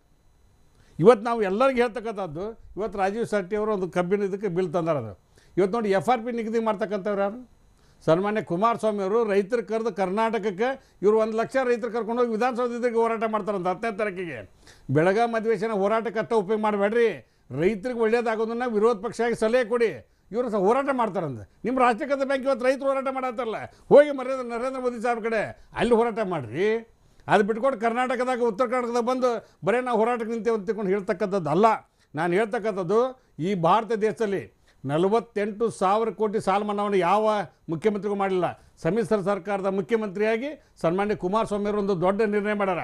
ನಿನ್ನೆ ರೈತರು ಹೇಳ್ದಂಗೆ ಮಾಡ್ತೀವಿ ಅಂತ ತಿಳ್ಕೊಂಡು ಹೇಳಿ ರೈತರು ಸಭೆ ಮಾಡಿವಿ. ಇವ್ರು ಒಂದು ದಿವಸ ಸನ್ಮಾನ್ಯ ನರೇಂದ್ರ ಮೋದಿ ಸಾಹೇಬರು ಇಡೀ ದೇಶದಾಗಿರ್ತಕ್ಕಂಥ ರೈತರ ಸಭೆ ಮಾಡ್ಯಾರ? ಮಾಡಲಿಲ್ಲ. ಅದಕ್ಕೆ ನಾವು ಹೇಳ್ತಕ್ಕಂಥದ್ದು, ರೈತರ ಬಗ್ಗೆ BJP ಅವರಿಗೆ ಕಳ್ಕೊಳ್ಳಿಲ್ಲ. ಈ ದೇಶದಲ್ಲಿ ಇವತ್ತೊಂದು ದೊಡ್ಡ ಮೆಸೇಜನ್ನು 200 ರೈತ ಸಂಘಟನೆ ಕುಂತಾವೆ. ಇವ್ರು ಹೇಳ್ತಾರೆ ರೈತರಲ್ಲ ಅಂತ. ಮತ್ತೇನವ್ರು ಬಂದವ್ರು ಯಾರು? ನಿಮ್ಮ ಕಣ್ಣಿಗೆ ಏನು ಕಾಣ್ತಾರ ಅವ್ರು? ಬರೀ CPM ಕೆಂಪು ಧ್ವಜ ಕಾಣ್ತಾವ ನಿಮ್ಗೆ? CPI ಕಾಣ್ತಾವ, ಎಡಪಕ್ಷಗಳು ಕಾಣ್ತಾವ. ನೀವು ರೈತರಲ್ಲ ಅನ್ನೋದ್ರೆ ಒಪ್ಕೊಳ್ಳೋದಿಲ್ಲ. ನೀವು ರೈತರು, ನೀವು ಮಾತ್ರ ನೀವೇ ರೈತರಲ್ಲ, BJPನ ರೈತರಲ್ಲ. ನಿಮ್ಗಿರ್ದ ಏನು ಕೇಳಬೇಕಿನ್ನ? ಧನ್ಯವಾದ ಕೋನರೆಡ್ಡಿ ಅವರು ಇಷ್ಟೊತ್ತು ಕಾರ್ಯಕ್ರಮದಲ್ಲಿ ಜಾಯ್ನ್ ಆಗಿದ್ದಕ್ಕಾಗಿ. ಚರ್ಚೆ ನಾವು ಮುಂದುವರಿಸೋಣ ಚಿಕ್ಕ ಬ್ರೇಕ್ ನಂತರ. ಬೇಗೇಂದ್ರ ಮತ್ತೊಮ್ಮೆ ಸ್ವಾಗತ. ನಾವು ಚರ್ಚೆಯನ್ನ ಮುಂದುವರಿಸೋಣ. ಡಾಕ್ಟರ್ ವಾಸು ಅವರೇ, ದೆಹಲಿಯಲ್ಲಿ ಕಂಡಿರೋ ಒಂದಷ್ಟು ಬೇಸಿಲ್ದಿರುವಂತಹ ಕಮ್ಯುನಿಸ್ಟರ ಹೋರಾಟದ ರೀತಿಯಾಗಿ ಬಿಜೆಪಿಯವರಿಗೆ ಅದು ಕಂಡಿದೆ. ವಾಮನಾಚಾರ್ಯ ಅವರು ಅದೇ ಮಾತ್ರ ಹೇಳಿದ್ರೆ, ಅದೇನೇ ಇದ್ರೂ ಕೂಡ ರೈತರ ಬೇಡಿಕೆ ಪ್ರಮುಖವಾಗಿರ್ತಕ್ಕಂಥದ್ದು ಆದಾಯ ದ್ವಿಗುಣಗೊಳಿಸುವಂತಹ ಭರವಸೆ 2022ಕ್ಕೆ ಕೊಟ್ಟಿದ್ದಾರೆ. ಬಹುಶಃ ಹಾಗಾದ್ರೆ 2019 ಚುನಾವಣೆಯನ್ನು, ಯಾಕಂದ್ರೆ ಇವತ್ತಿನ ವೇದಿಕೆಯಲ್ಲಿ ಮಾತಾಡಿದಂತಹ ರಾಜಕೀಯ ನಾಯಕರು ಮಾತಾಡೋದೆಲ್ಲವೂ ಕೂಡ 2019 ಚುನಾವಣೆಯನ್ನು ಮುಂದಿಟ್ಟುಕೊಂಡೇ ಮಾತಾಡ್ತಾ ಇರುವಂಥದ್ದು. ಹಾಗಾಗಿ ಇದು ರಾಜಕೀಯದ ಉದ್ದೇಶಕ್ಕಾಗಿ ಇದನ್ನು ಮಾಡಿರುವಂಥದ್ದ ಅಂತ? ಇಲ್ಲ ಹರಿಪ್ರಸಾದ್, ಈ ಬಗ್ಗೆ 4 ಅಂಶಗಳನ್ನ ನಿಮ್ಮ ಗಮನಕ್ಕೆ ತರಬೇಕು. ವಾಮನಾಚಾರ್ಯರು ಬಹಳ ಹಿರಿಯ ವ್ಯಕ್ತಿ. ಅವರು ತಮ್ಮ ಪಕ್ಷದ ಪರವಾಗಿ ಟ್ರೈನಿಂಗ್ ಪಡ್ಕೊಂಡು ಬರುವಂತ ಬೇರೆ ರೀತಿಯಾದಂಥ ವಕ್ತಾರ ರೀತಿಯಲ್ಲಿ ಅವ್ರು ಮಾತಾಡಬಾರ್ದು ಅಂತ ನಾನು ಅವರಲ್ಲಿ ಮನವಿ ಮಾಡ್ಕೊಳ್ತೀನಿ. ಇವತ್ತು 200 ಸಂಘಟನೆಗಳು ಇದರೊಳಗಡೆ ಭಾಗವಹಿಸಿದವು. ಎಲ್ಲ ಬಣ್ಣದ ಬಾವುಟಗಳು ಕೂಡ ಅದರೊಳಗಡೆ ಇದ್ವು. ನೀವು ಯಾವ ಕೆಂಬಾವುಟದ ಬಗ್ಗೆ ಮಾತಾಡ್ತಿದ್ರಿ, ಅದೇ ಕೆಂಬಾವುಟದ ನೇತೃತ್ವದಲ್ಲಿ 30,000 ಜನ 106 ಕಿಲೋಮೀಟರ್ ನಡೆದು ತಮ್ಮದೇ ಪಕ್ಷದ ಸರ್ಕಾರ ಆಳ್ವಿಕೆ ಮಾಡ್ತಾ ಇರ್ತಕ್ಕಂಥ ಮಹಾರಾಷ್ಟ್ರದೊಳಗಡೆ ಬಂದ್ರು. ತಮ್ಮ ಪಕ್ಷದ ಸರ್ಕಾರ 2 ಸರಿ ಅವ್ರ ಜೊತೆಗೆ ಮಾತಾಡ್ತು. ಈ ರೀತಿಯಲ್ಲಿ ಮಾತನಾಡುವಂಥದ್ದು ಸರಿಯಲ್ಲ. ತಮ್ಮ ಪಕ್ಷ ಕೂಡ 2 ಸೀಟ್ ಪಡ್ಕೊಂಡಿತ್ತು 84ರಲ್ಲಿ. ತಾವು ಮರಿಬಾರ್ದು. ಯಾರು ಎಷ್ಟು ಸೀಟ್ ಪಡ್ಕೊಂಡಿದ್ದಾರೆ ಅನ್ನೋ ವಿಚಾರಕ್ಕೆ ತಮ್ಮಂತ ಹಿರಿಯರು ಈ ರೀತಿಯಲ್ಲಿ ಮಾತನಾಡುವಂಥದ್ದು ತಮಗೆ ಶೋಭೆ ತರೋದಿಲ್ಲ. ಎರಡನೇದಾಗಿ, ಇದ್ರ ಒಳಗಡೆ ರಾಜು ಶೆಟ್ಟಿ ಅಂತ ಒಬ್ಬರು MP ಇದ್ದಾರೆ ಮತ್ತು ಅವರು ಮಹಾರಾಷ್ಟ್ರದ ರೈತ ಸಂಘಟನೆಯ ನಾಯಕರು. ಆ MP NDA ಭಾಗವಾಗಿದ್ರು. ಬಿಜೆಪಿ ಸರ್ಕಾರ, ಕೇಂದ್ರದ ಬಿಜೆಪಿ ಸರ್ಕಾರ ರೈತ ವಿರೋಧಿ ಸರ್ಕಾರ ಅಂತೇಳಿ NDA ಇಂದ ಹೊರಗೆ ಬಂದ್ರು ಮತ್ತು ಅವರೇ ಈ ಖಾಸಗಿ ಬಿಲ್ ಅನ್ನ ಮಂಡಿಸಿದ್ದಾರೆ ಅನ್ನೋದು ಕೂಡ ತಮ್ಮ ಗಮನದಲ್ಲಿರಲಿ. ಈ ಒಂದು ಅಖಿಲ ಭಾರತ ಮಟ್ಟದ ಒಕ್ಕೂಟದ ಸಂಚಾಲಕರಾಗಿ VM ಸಿಂಗ್ ಎನ್ನುವಂತ ಒಬ್ಬ ಗೌರವಾನ್ವಿತ ರೈತ ನಾಯಕರಿದ್ದಾರೆ. ಯೋಗೇಂದ್ರ ಯಾದವ್ ತರದವರು, ಅವಿಕ್ ಸಹಾ ತರದವರು, ಇವರೆಲ್ಲರೂ ಕೂಡ ಸೇರಿ ಈ ಒಂದು ಪ್ರಕ್ರಿಯೆಯನ್ನ ಇನಿಷಿಯೇಟ್ ಮಾಡಿದ್ದಾರೆ. ಇದೆಲ್ಲ ತಮಗೆ ಗೊತ್ತಿರೋದಿಲ್ಲ ಅಂತಲ್ಲ, ಇದನ್ನ ಯಾವುದೋ ಒಂದು ರೀತಿಯ ಬ್ರಾಂಡಿಂಗ್ ಮಾಡ್ತಕ್ಕಂಥದ್ದು. ಇದು ಬಹುಶಃ ತಮಗೆ ಇವತ್ತಿನ ದಿವಸ ಅನಿವಾರ್ಯ ಇದೆ ಅಂತೇಳಿ ನನ್ಗನ್ನಿಸ್ತದೆ. 200 ರೈತ ಸಂಘಟನೆಗಳು ಇದರೊಳಗಡೆ ಭಾಗಿಯಾಗಿವೆ. ಎರಡನೇ ವಿಚಾರ, ಇದರೊಳಗಡೆ ರಾಜಕೀಯದ ವಿಚಾರ ಮಾತಾಡ್ತಿದ್ದಾರೆ. ಇವತ್ತು ಬೇರೆ ಬೇರೆ ಪಕ್ಷದ ನಾಯಕರು ಯಾಕೆ ಬಂದ್ರಲ್ಲಿ, ಇದಕ್ಕೂ ಕೂಡ ಒಂದು ಕಾರಣ ಇದೆ. ಈ ಎಲ್ಲ ಪಕ್ಷಗಳ ಮುಂದೆ ಕೂಡ ಇದೇ ರೀತಿಯಾದಂತ ನಿಷ್ಠುರವಾದಂತ ಒತ್ತಾಯವನ್ನ ದೆಹಲಿಯಲ್ಲಿ ಮಾಡಲಾಯಿತು. ಯಾರೆಲ್ಲರೂ ಕೂಡ NDA ಭಾಗವಾಗಿಲ್ವೋ ಅವತ್ತಿನ ದಿವಸ YSRCP ಕೂಡ ತಮ್ಮ ಜೊತೆಗೆ ಏನ್ ಚೆನ್ನಾಗಿರ್ಲಿಲ್ಲ, ಆ ತರದ್ ಎಲ್ಲರನ್ನೂ ಕೂಡ ಕರೆದಿದ್ದಾರೆ. ಬಿಜೆಪಿ ಏತರ ರಾಜಕೀಯ ಪಕ್ಷಗಳು ಇವತ್ತಿನ ದಿವಸ ಬರೋದಕ್ಕೆ ಕಾರಣ ಆ ಪ್ರಕ್ರಿಯೆ ಆರಂಭವಾಗಿದ್ದು 6 ತಿಂಗಳ ಕೆಳಗಡೆ. ಯಾಕೆ ಅಂದ್ರೆ ನಾಳೆ ಈ ಅಧಿವೇಶನವನ್ನ ಕರೆದಾಗ ನಿಮ್ದೇನ್ ಪಾತ್ರ? ವಿರೋಧ ಪಕ್ಷವಾಗಿ ತಾವು ಬರೀ ಬಿಜೆಪಿ ಸರ್ಕಾರನ ಬೈಕೊಂಡು ಕೊಡ್ತೀರಾ, ಇಲ್ಲ ಈ ಖಾಸಗಿ ಮಸೂದೆಗೆ ನೀವು ಬೆಂಬಲ ಕೊಡ್ತೀರಾ ಇಲ್ವಾ ಅನ್ನೋ ಮಾತನ್ನು ಕೇಳಲಾಗಿತ್ತು. ಅದರ ಬಗ್ಗೆ ಪಬ್ಲಿಕ್ ಕಮಿಟ್ಮೆಂಟ್ ತೆಗೆದುಕೊಳ್ಳೋದಕ್ಕಾಗಿ ಅವರನ್ನು ಕರೆಯಲಾಗಿದೆ. ಅದರಲ್ಲಿ 2019 ಚುನಾವಣೆಯ ಮಾತುಗಳು ಸಹಜವಾಗಿ ಬಂದಿವೆ. ಯಾಕಂದ್ರೆ ಅದು 4-5 ತಿಂಗಳಿದೆ. ಈ 4-5 ತಿಂಗಳಲ್ಲಾದ್ರೂ ಕೂಡ ತಾವು ಇದನ್ನ ಮಾಡಬೇಕು ಅನ್ನುವಂತ ಒತ್ತಾಯವನ್ನ ಅಲ್ಲಿ ಸ್ಪಷ್ಟವಾಗಿ ಮಾಡಲಾಯಿತು. ಹಾಗಾಗಿ ವಾಮನಾಚಾರ್ಯರ ತರದ ಒಬ್ಬರು ಸೀನಿಯರು ತಮ್ಮ ಹಿರಿತನಕ್ಕೆ, ಅನುಭವಕ್ಕೆ ಶೋಭೆ ತರದ ಮಾತುಗಳನ್ನ ಆಡಬಾರದು. ದೆಹಲಿಯಲ್ಲಿ ಬಂದಂತ ಲಕ್ಷಾಂತರ ಜನ ರೈತರು ಮಾತ್ರ ಅಲ್ಲ, ಈ ಮೆಸೇಜ್ ಇಡೀ ದೇಶಕ್ಕೆ ರವಾನೆ ಆಗ್ತದೆ. ತಾವು ಯಡಿಯೂರಪ್ಪನವರು, ಈಶ್ವರಪ್ಪನವರು ಮಾತಾಡೋ ಬೇರೆ ಬೇರೆ ತರದ ಸಾಲಿಗೆ ಸೇರ್ಬೇಕು ಅಂತಿದ್ರೆ ಅದು ತಮ್ಮ ಇಷ್ಟ. ಇನ್ನ ಮುಖ್ಯವಾದಂತ ಏನು ಡಿಮ್ಯಾಂಡ್ ಇದೆ, ಆ ಡಿಮ್ಯಾಂಡ್ ಬಗ್ಗೆ ತಾವು ಮಾತಾಡಿ. ವಿಶೇಷವಾದಂತ ಅಧಿವೇಶನವನ್ನ ಮುಂದಿನ 4 ತಿಂಗಳಲ್ಲಿ ಕರೀತೀರಾ, ಇಲ್ಲ ನೀವು ಮತ್ತೆ 2018ರಲ್ಲಿ 2025 ವಿಷನ್ ಮಾತಾಡ್ತೀರಾ? ಯಾಕಂದ್ರೆ ಅದನ್ನ ಮಾತಾಡಿ, ಇನ್ನೂ ನಾವು 10 ವರ್ಷ ಅಧಿಕಾರದಲ್ಲಿರ್ತೀವಿ, 20 ವರ್ಷ ಅಧಿಕಾರದಲ್ಲಿರ್ತೀವಿ, 200 ವರ್ಷದ ನಂತರ ಈ ದೇಶಕ್ಕೆ ಏನ್ ಕೊಡ್ಬೇಕು ಅದನ್ನ ಕೊಡ್ತೀವಿ ಅಂತ ಹೇಳೋದಾದ್ರೆ ಇದು ಅತ್ಯಂತ ದುರಂತದ ಸಂಗತಿ. ಈ ದೇಶದ ರೈತಾಪಿಯ ವಿರುದ್ಧ ರಾಜಕೀಯ ಪಕ್ಷಗಳು ತೋರಿಸ್ತಾ ಇರತಕ್ಕಂತ ನಿರ್ಲಕ್ಷ್ಯದ ಧೋರಣೆಗೆ ಇದು ಸಾಕ್ಷಿಯಾಗಿದೆ. ಖಂಡಿತ ಡಾಕ್ಟರ್ ವಾಸು ಅವರೇ, ಈ ವಿಶೇಷ ಅಧಿವೇಶನವನ್ನು ಕರಿಬೇಕು, ಕೇಂದ್ರ ಸರ್ಕಾರ ಈ ಮುಂದಿನ 5 ತಿಂಗಳಲ್ಲಾದ್ರೂ ಇದನ್ನು ಮಾಡಬೇಕು ಅನ್ನುವಂತಹ ಒತ್ತಾಯ. ನೋಡಿ, ಅದನ್ನ ಹೇಳೋದಕ್ಕೆ ಮೊದಲು BJPಯ ವಕ್ತಾರರ ಮಾತನ್ನು ನೋಡಿದ್ರೆ ಅವರಲ್ಲಿ ಅಧಿಕಾರದ ಅಹಂ ಎಷ್ಟರ ಮಟ್ಟಿಗೆ ಇದೆ ಅನ್ನೋದು ಅವರ ಮಾತಿನಿಂದ ಸ್ಪಷ್ಟವಾಗಿ ಗೋಚರಿಸ್ತಾ ಇದೆ. ಎಲ್ಲೋ ಒಂದು ಕಡೆ ಸುಮಾರು 200 ಸಂಘಟನೆಗಳ, ರೈತ ಸಂಘಟನೆಗಳಿಗೆ ಸ್ವಾಭಿಮಾನಕ್ಕೆ ಧಕ್ಕೆ ತರುವಂಥ ಉದ್ದಟತನದ ಮಾತುಗಳಿದೆಯಲ್ಲ, ಇದು ಯಾವುದೇ ಪಕ್ಷಕ್ಕೆ ಶೋಭೆ ತರತಕ್ಕಂಥದ್ದಲ್ಲ. ಇದು ಒಂದು. ಎರಡನೇದು, ಅವ್ರು ಹೇಳ್ತಾರೆ ನಮ್ಮ ಪಾಲಿಸಿ ರೈತರ ಸಾಲ ಮನ್ನಾ ಮಾಡಿದ್ರೆ ಆತ್ಮಹತ್ಯೆಗಳು ಮಾಡಿಕೊಳ್ತಾರೆ, ಕಟ್ಟೋವಂಥವ್ರು ಕಟ್ಟೋದಿಲ್ಲ ಅನ್ನೋಂಥ ಮಾತನ್ನು ಹೇಳ್ತೀರಿ. ಯಾವ ನಾಲಿಗೆಯಲ್ಲಿ ರಾಜ್ಯದಲ್ಲಿ ರೈತರ ಸಾಲ ಮನ್ನಾ ಮಾಡಿ ಅಂಥೇಳಿ ನಿಮ್ಮ ಅಧ್ಯಕ್ಷರು ಒತ್ತಾಯ ಮಾಡ್ತಾರೆ? ಹಾಗಾದರೆ ಇಲ್ಲಿ ಆತ್ಮಹತ್ಯೆ ಮಾಡ್ಕೋಬೇಕು ಅಂತನ ನೀವು ಹೇಳೋ ವಾದನೇ ಸರಿಯಾಗಿದ್ದರೆ, ನಿಮ್ಮ ರಾಷ್ಟ್ರ ಮಟ್ಟದಲ್ಲಿ ಹೇಳ್ತೀರಿ ಸಾಲ ಮನ್ನಾ ಮಾಡಿದರೆ ರೈತರ ಆತ್ಮಹತ್ಯೆ ಆಗುತ್ತೆ ಅಂಥೇಳಿ, ಕಟ್ಟೋವಂಥವ್ರು ಕಟ್ಟೋದಿಲ್ಲ ಅಂಥೇಳಿ. ಹಾಗಾದರೆ ರಾಜ್ಯದಲ್ಲಿ ಯಾವ ನಾಲಿಗೆ ಇಟ್ಟುಕೊಂಡು ಇವತ್ತು ರೈತರ ಸಾಲ ಮನ್ನಾ ಮಾಡಬೇಕು ಅಂತೇಳಿ ಸರ್ಕಾರದ ಮೇಲೆ ಮಾತನಾಡ್ತೀರಿ? ನಿಮ್ಮ ಡಬಲ್ ಸ್ಟ್ಯಾಂಡರ್ಡ್ ಅಲ್ವಾ? ನಾನು ಇಷ್ಟೇ ಹೇಳ್ತೇನೆ, ಈ ರೀತಿಯ ಡಬಲ್ ಸ್ಟ್ಯಾಂಡರ್ಡನ್ನು ಈ ರಾಜ್ಯದ ಜನತೆ ಅರ್ಥ ಮಾಡಿಕೊಂಡಿದ್ದಾರೆ, ಈ ದೇಶದ ಜನತೆ ಅರ್ಥ ಮಾಡಿಕೊಂಡಿದ್ದಾರೆ. ಯಾವಾಗ ಕಾಂಗ್ರೆಸ್ಸು ಕೇಂದ್ರದಲ್ಲಿ ಅಧಿಕಾರದಲ್ಲಿದ್ದಾಗ 73,000 ಕೋಟಿ ರೈತರ ಸಾಲ ಮನ್ನಾ ಮಾಡಿರ್ತಕ್ಕಂಥದ್ದು ಇತಿಹಾಸದ ಕಾಲಘಟ್ಟದಲ್ಲಿ ನೋಡಲಿಕ್ಕೆ ಸಾಧ್ಯತೆ ಇದೆ. ಸನ್ಮಾನ್ಯ ಸಿದ್ದರಾಮಯ್ಯನವರು ಈ ರಾಜ್ಯದ ಮುಖ್ಯಮಂತ್ರಿಗಳಾಗಿದ್ದಾಗ 8,163 ಕೋಟಿ ರೈತರ ಸಾಲ ಮನ್ನಾ ಮಾಡಿದ್ದಾರೆ. ಈಗ ಸನ್ಮಾನ್ಯ ಕುಮಾರಸ್ವಾಮಿ ಅವರ ನೇತೃತ್ವದ ಸಮ್ಮಿಶ್ರ ಸರ್ಕಾರ 48,000 ಕೋಟಿ ಸಾಲ ಮನ್ನಾ ಮಾಡತಕ್ಕಂಥ ತೀರ್ಮಾನ ತೆಗೆದುಕೊಂಡಿದ್ದಾರೆ. ಅದಕ್ಕೆ ಅನೇಕ ಅಡಚಣೆಗಳನ್ನು ಕೇಂದ್ರ ಸರ್ಕಾರವೇ ಇವತ್ತು ಮಾಡ್ತಾ ಇರತಕ್ಕಂಥದ್ದನ್ನು, ಅವರ ಮಾತುಗಳ ಚುನಾವಣಾ ಮಾತುಗಳನ್ನು ನೋಡಿದ್ರೆ ಎಲ್ಲೋ ಒಂದು ಕಡೆ ಅದನ್ನು ಮಾಡಬಾರ್ದು ಅನ್ನೋಂಥ ರೀತಿಯಲ್ಲಿದೆ. ನಾನು ಇನ್ನೊಂದು ಮಾತು ಕೇಳ್ತೇನೆ, ರೈತರ ಸಾಲ ಮನ್ನಾ ಮಾಡಿದ್ರೆ ಕಟ್ಟೋರು ಕಟ್ಟೋದಿಲ್ಲ, ಆತ್ಮಹತ್ಯೆ ಮಾಡ್ತೀರಿ ಅಂತ ಮಾಡ್ಕೊಳ್ತಾರೆ ಅಂತ ಹೇಳ್ತಿರಲ್ಲ, ಹಾಗಾದರೆ ಯಾವ ಈ ಕಾರ್ಪೊರೇಟ್ ಫ್ಯಾಮಿಲೀಸ್ ಸಾಲ ಮನ್ನಾ ಮಾಡ್ತಿರಲ್ಲ ಅದರಲ್ಲಿ ಏನಿದೆ ನಿಮ್ಮ ಪಾಲಿಸಿ? ಸೊ ಅವರ ಆತ್ಮಹತ್ಯೆ ಮಾಡ್ಕೊಳ್ಳೋದಿಲ್ಲ, ಹಾಗಾಗಿ ಅವ್ರ ಸಾಲ ಎಷ್ಟು ಬೇಕಾದರೂ ಮಾಡೋ ಅನ್ನೋದ ನಿಮ್ಮ ಪಾರ್ಟಿಯ ಪಾಲಿಸಿ? ದಯಮಾಡಿ ದೇಶದ ಜನತೆಗೆ ಹೇಳಿ, ನಾವು ಕಾರ್ಪೊರೇಟ್ ಅಥವಾ ಇಂಡಸ್ಟ್ರಿಯಲಿಸ್ಟ್ ಮಾತ್ರ ಸಾಲ ಮನ್ನಾ ಮಾಡ್ತೇವೆ, ರೈತರ ಬಡವರ ಸಾಲ ಮನ್ನಾ ಮಾಡೋದಿಲ್ಲ ಅನ್ನೋದನ್ನು ಸ್ಪಷ್ಟವಾಗಿ ಹೇಳಿ. ನಾನು ಇಷ್ಟೇ ಹೇಳ್ತೇನೆ, ಈ ದೇಶದಲ್ಲಿ ದೇಶ ಅಭಿವೃದ್ಧಿಯ ಪಥದತ್ತ ಮತ್ತಷ್ಟು ಮುಂದೆ ಹೋಗಬೇಕು ಅನ್ನೋಗಿದ್ರೆ ಕೂಡಲೇ ಮೀನಾಮೇಷ ಎಣಿಸದೆ ರೈತರ ಸಾಲ ಮನ್ನಾ ಮಾಡಬೇಕು, ಸ್ವಾಮಿನಾಥನ್ ವರದಿಯನ್ನು ಜಾರಿಗೆ ತರಬೇಕು. ಇದನ್ನ ಚರ್ಚೆ ಮಾಡ್ತಕ್ಕಂಥ ಅದಕ್ಕೆ ಕೂಡಲೇ ಪಾರ್ಲಿಮೆಂಟು ವಿಶೇಷ ಅಧಿವೇಶನವನ್ನು ಕರಿಬೇಕು. ಯಾಕಂದ್ರೆ ಸನ್ಮಾನ್ಯ ಯಡಿಯೂರಪ್ಪನವರು ನಾನು ಸಪರೇಟ್ ಬಡ್ಜೆಟ್ ಅನ್ನ ರೈತರಿಗೆ ಕೊಡ್ತೀನಿ ಅಂತೇಳಿ ಪುಂಖಾನುಪುಂಖವಾಗಿ ಮಾತನಾಡಿದಂಥ ಯಡಿಯೂರಪ್ಪನವರು ರಾಜ್ಯದಲ್ಲಿ ಇವತ್ತು ಕೇಂದ್ರ ಸರ್ಕಾರಕ್ಕೆ ಹೇಳಿ ಎಸ್ ರೈತರ ಸಮಸ್ಯೆಯನ್ನ ಚರ್ಚೆ ಮಾಡೋದಕ್ಕೆ ವಿಶೇಷ ಸೆಷನ್ಸ್ ಅನ್ನ ಕರೀಲಿ ಅಂತೇಳಿ ಯಾವ ನಾಲಿಗೆಯಲ್ಲಿ ರೈತರ ಬಗ್ಗೆ ಈ ರೀತಿ ಮಾತನಾಡ್ತಾ ಇದ್ದಾರೆ ಮಿಸ್ಟರ್ ಭಾರತೀಯ ಜನತಾ ಪಾರ್ಟಿಯ ಮುಖಂಡರುಗಳು ಕೇಳಲಿಕ್ಕೆ ಬಯಸ್ತಾರೆ. ಮೊದಲನೇದಾಗಿ ಈಗ ದಿಲ್ಲಿಯಿಂದ ಮಾತನಾಡಿದಂಥ ವಾಸು ಅವರ ಅನಿಸಿಕೆ ಮತ್ತು ಮನಸ್ಸೇನಿದೆ ಅದಕ್ಕೆ ನಾನು ಪಾಸಿಟಿವ್ ಆಗಿ ಸ್ಪಂದಿಸಕ್ಕೆ ಇಚ್ಛೆಪಡ್ತೇನೆ. ಯಾಕೆಂದರೆ he seems to be quite genuine. I know him even before that I heard we have not met, but he seems to be genuine person.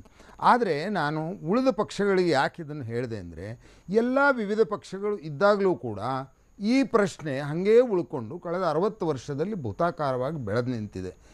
ಈ ಸ್ಥಿತಿಯಲ್ಲಿ ನಾವಿವತ್ತು ಮಾಡಬೇಕಾಗಿದ್ದೇನೆ ಮತ್ತೆ ಮತ್ತೆ ಮತ್ತೆ ಮತ್ತೆ ಆ ಇಂಡಸ್ಟ್ರಿಯವ್ರ ಸಾಲ ಅಂತ ಇವ್ರು ಹೇಳ್ತಾರೆ. ಈ ಇಂಡಸ್ಟ್ರಿಗೆ ಸಾಲ ಕೊಟ್ಟು ಅವ್ರನ್ನೆಲ್ಲ ಜೊತೆ ಸಾಕಿದ್ದು ಇವರೇ ಕಾಂಗ್ರೆಸ್ನವರು, ಮತ್ತು ಅವರು ಯಾರ ಸಾಲನೂ ಮನ್ನಾ ಆಗಿಲ್ಲ, ಯಾರ ಸಾಲನೂ ಮನ್ನಾ ಆಗಿಲ್ಲ ಅನ್ನೋದು ನಿಮ್ಮ ಈ ಸ್ಟೇಜ್ ಮೇಲೆ ಕೂತ್ಕೊಂಡು ನಾನು ಈಗಲೂ ಹೇಳ್ತೇನೆ. ಭಾಳಷ್ಟು ಜನರ ಮೇಲೆ ಕೇಸ್ ಆಗಿದೆ, ಮಲ್ಯಾನಂತವ್ರನ್ನ ಕೂಡ ಹಿಡಿದು ತರಲಿಕ್ಕೆ ಆರ್ಡರ್ ಆಗಿವೆ, ಎಲ್ಲ ತೆಗೆದು ನೋಡಿ. ಇದನ್ನು ಸ್ಟೇಜ್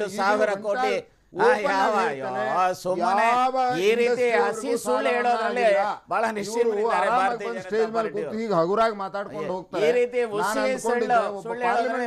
ಮಾತಾಡಲ್ಲ ಅನ್ಕೊಂಡಿದ್ದೆ, ಅದೇ ಲೋ ಲೆವೆಲ್ಗೆ ಮಾತಾಡಿದ್ದಾರೆ. ಅದ್ರ ಬಗ್ಗೆ ಆದ್ರೆ ಗ್ರಾಮೀಣ ಭಾಗದಲ್ಲಿ ಹೋಗಿ ಒಂದು ಸ್ವಲ್ಪ ನಾಲಿಗೆ ಮೇಲೆ ಜಮೀನು ಹೆಂಗಿರುತ್ತೆ ಅಂತಾನು ನೋಡದೇ ಇರುವಂತ ಒಬ್ಬ ಕೇಜ್ರಿವಾಲ್ ಬಂದು ಅಲ್ಲಿ ನಿಂತ್ಕೊಂಡು ಭಾಷಣ ಮಾಡ್ತಾರೆ, ಇವರು ಅವ್ರಿಗೆ ಜೈ ಅನ್ಕೊಂಡು ಹೋಗ್ತಾರೆ. ಅದ್ರ ಬಗ್ಗೆ ನಂದು ಏನು ತಕರಾರಿಲ್ಲ, ನೀವು ರಾಜಕೀಯದ ಹಿಂದೆ ಹೋಗೋದಾದ್ರೆ ಏನಾದರೂ ಮಾಡ್ಕೊಳ್ಳಿ. ಆದರೆ ರೈತರ ಪ್ರಶ್ನೆಗಳೇನಿವೆ ಅದರ ಬಗ್ಗೆ ನಾವು ಸಿನ್ಸಿಯರಾಗಿ ಪ್ರಯತ್ನ ಮಾಡ್ತಾ ಇದ್ದೇವೆ. ಸಾಯಿಲ್ ಕಾರ್ಡ್ ಮಾಡಿದ್ದೇವೆ, ಆಮೇಲೆ ಒಂದು 4 ಎಕರೆ ಇದ್ದರೂ ಕೂಡ 1 ಎಕರೆಯಲ್ಲಿ ಒಂದಿಷ್ಟು ಹೊಂಡ, ಇನ್ನೊಂದು ಎಕರೆಯಲ್ಲಿ ಒಂದಿಷ್ಟು ಎತ್ತರವಾಗಿ ಬೆಳೆಯುವಂಥ ಮರಗಳು, ಈ ಥರ ಹೇಗೆ ಇನ್ಕಮ್ಗಳನ್ನು ಹೆಚ್ಚು ಮಾಡ್ಬೋದು ಅನ್ನೋದ್ರ ಬಗ್ಗೆ ಸ್ಕೀಮ್ ಮಾಡಲಾಗಿದೆ. ಅದಕ್ಕೆ ಹಣಕಾಸಿನ ವ್ಯವಸ್ಥೆಯನ್ನು ಮಾಡಲಾಗ್ತಾ ಇದೆ. ಹಾಗೇನೆ ಬೆಳೆ ವಿಮಾ ಒಂದು ಉತ್ತಮವಾದಂಥ ಯೋಜನೆ ಪ್ರಾರಂಭ ಮಾಡಿದ್ದೇವೆ. ರೈತರ ಈ ಬೇಡಿಕೆಗಳಿಗೆ ಮಾತ್ರ ಇದಾಗೋದಿಲ್ಲ, ರೈತರ ಇದೆ. ಆದ್ರೆ ಕೇಂದ್ರದಿಂದ ಸಾಲ ಮನ್ನಾ ಆಗಲ್ಲ ಅನ್ನೋದನ್ನ ನಾನು ವಿನಯಪೂರ್ವಕವಾಗಿ ರೈತರಿಗೆ ಎಲ್ಲರೂ ಕೂಡ ಕಾರ್ಯಕ್ರಮದಲ್ಲಿ ಜಾಯಿನ್ ಅಭಿಪ್ರಾಯಗಳನ್ನ ಮಾಡೋದಿಲ್ಲ. ಇನ್ನೊಂದು ಕಡೆ ರೈತರಿಗೆ ಬೇಕಾಗ ಗೊಬ್ಬರದ ಬೆಲೆ ಕಳೆದ 3 ತಿಂಗಳಲ್ಲಿ 1 ಚೀಲಕ್ಕೆ 400 ರೂಪಾಯಿ ಜಾಸ್ತಿ ಮಾಡಿದ್ದಾರೆ, ಡೀಸೆಲ್ ಪೆಟ್ರೋಲ್ ಬೆಲೆ ಜಾಸ್ತಿ ಮಾಡಿದ್ದಾರೆ. ರೈತರ ಬದುಕಿನ ಮೇಲೆ ಚಪ್ಪಡಿ ಕಲ್ಲನ್ನ ಇವತ್ತು ಭಾರತೀಯ ಜನತಾ ಪಾರ್ಟಿ ಪಾರ್ಟಿ ಹೇಳ್ತಾ ಇದ್ದಾರೆ ಇದನ್ನ ರೈತರ ಅರ್ಥ ಮಾಡ್ಕೊಳ್ತಾರೆ ಅಂತ ಹೇಳಿ ಧನ್ಯವಾದ ತಮಗೆಲ್ಲರಿಗೂ ಕೂಡ ಈ ಕಾರ್ಯಕ್ರಮದಲ್ಲಿ ಜಾಯಿನ್ ಪ್ರಗಳನ್ನ ಶೇರ್ ಮಾಡ್ಕೊಳ್ಳೋದಕ್ಕಾಗಿ ಇದು ಇವತ್ತಿನ ವಿಶೇಷ ನಿರಂತರ ಸುದ್ದಿಗಾಗಿ ನೋಡ್ತಾರೆ ಟಿವಿ9.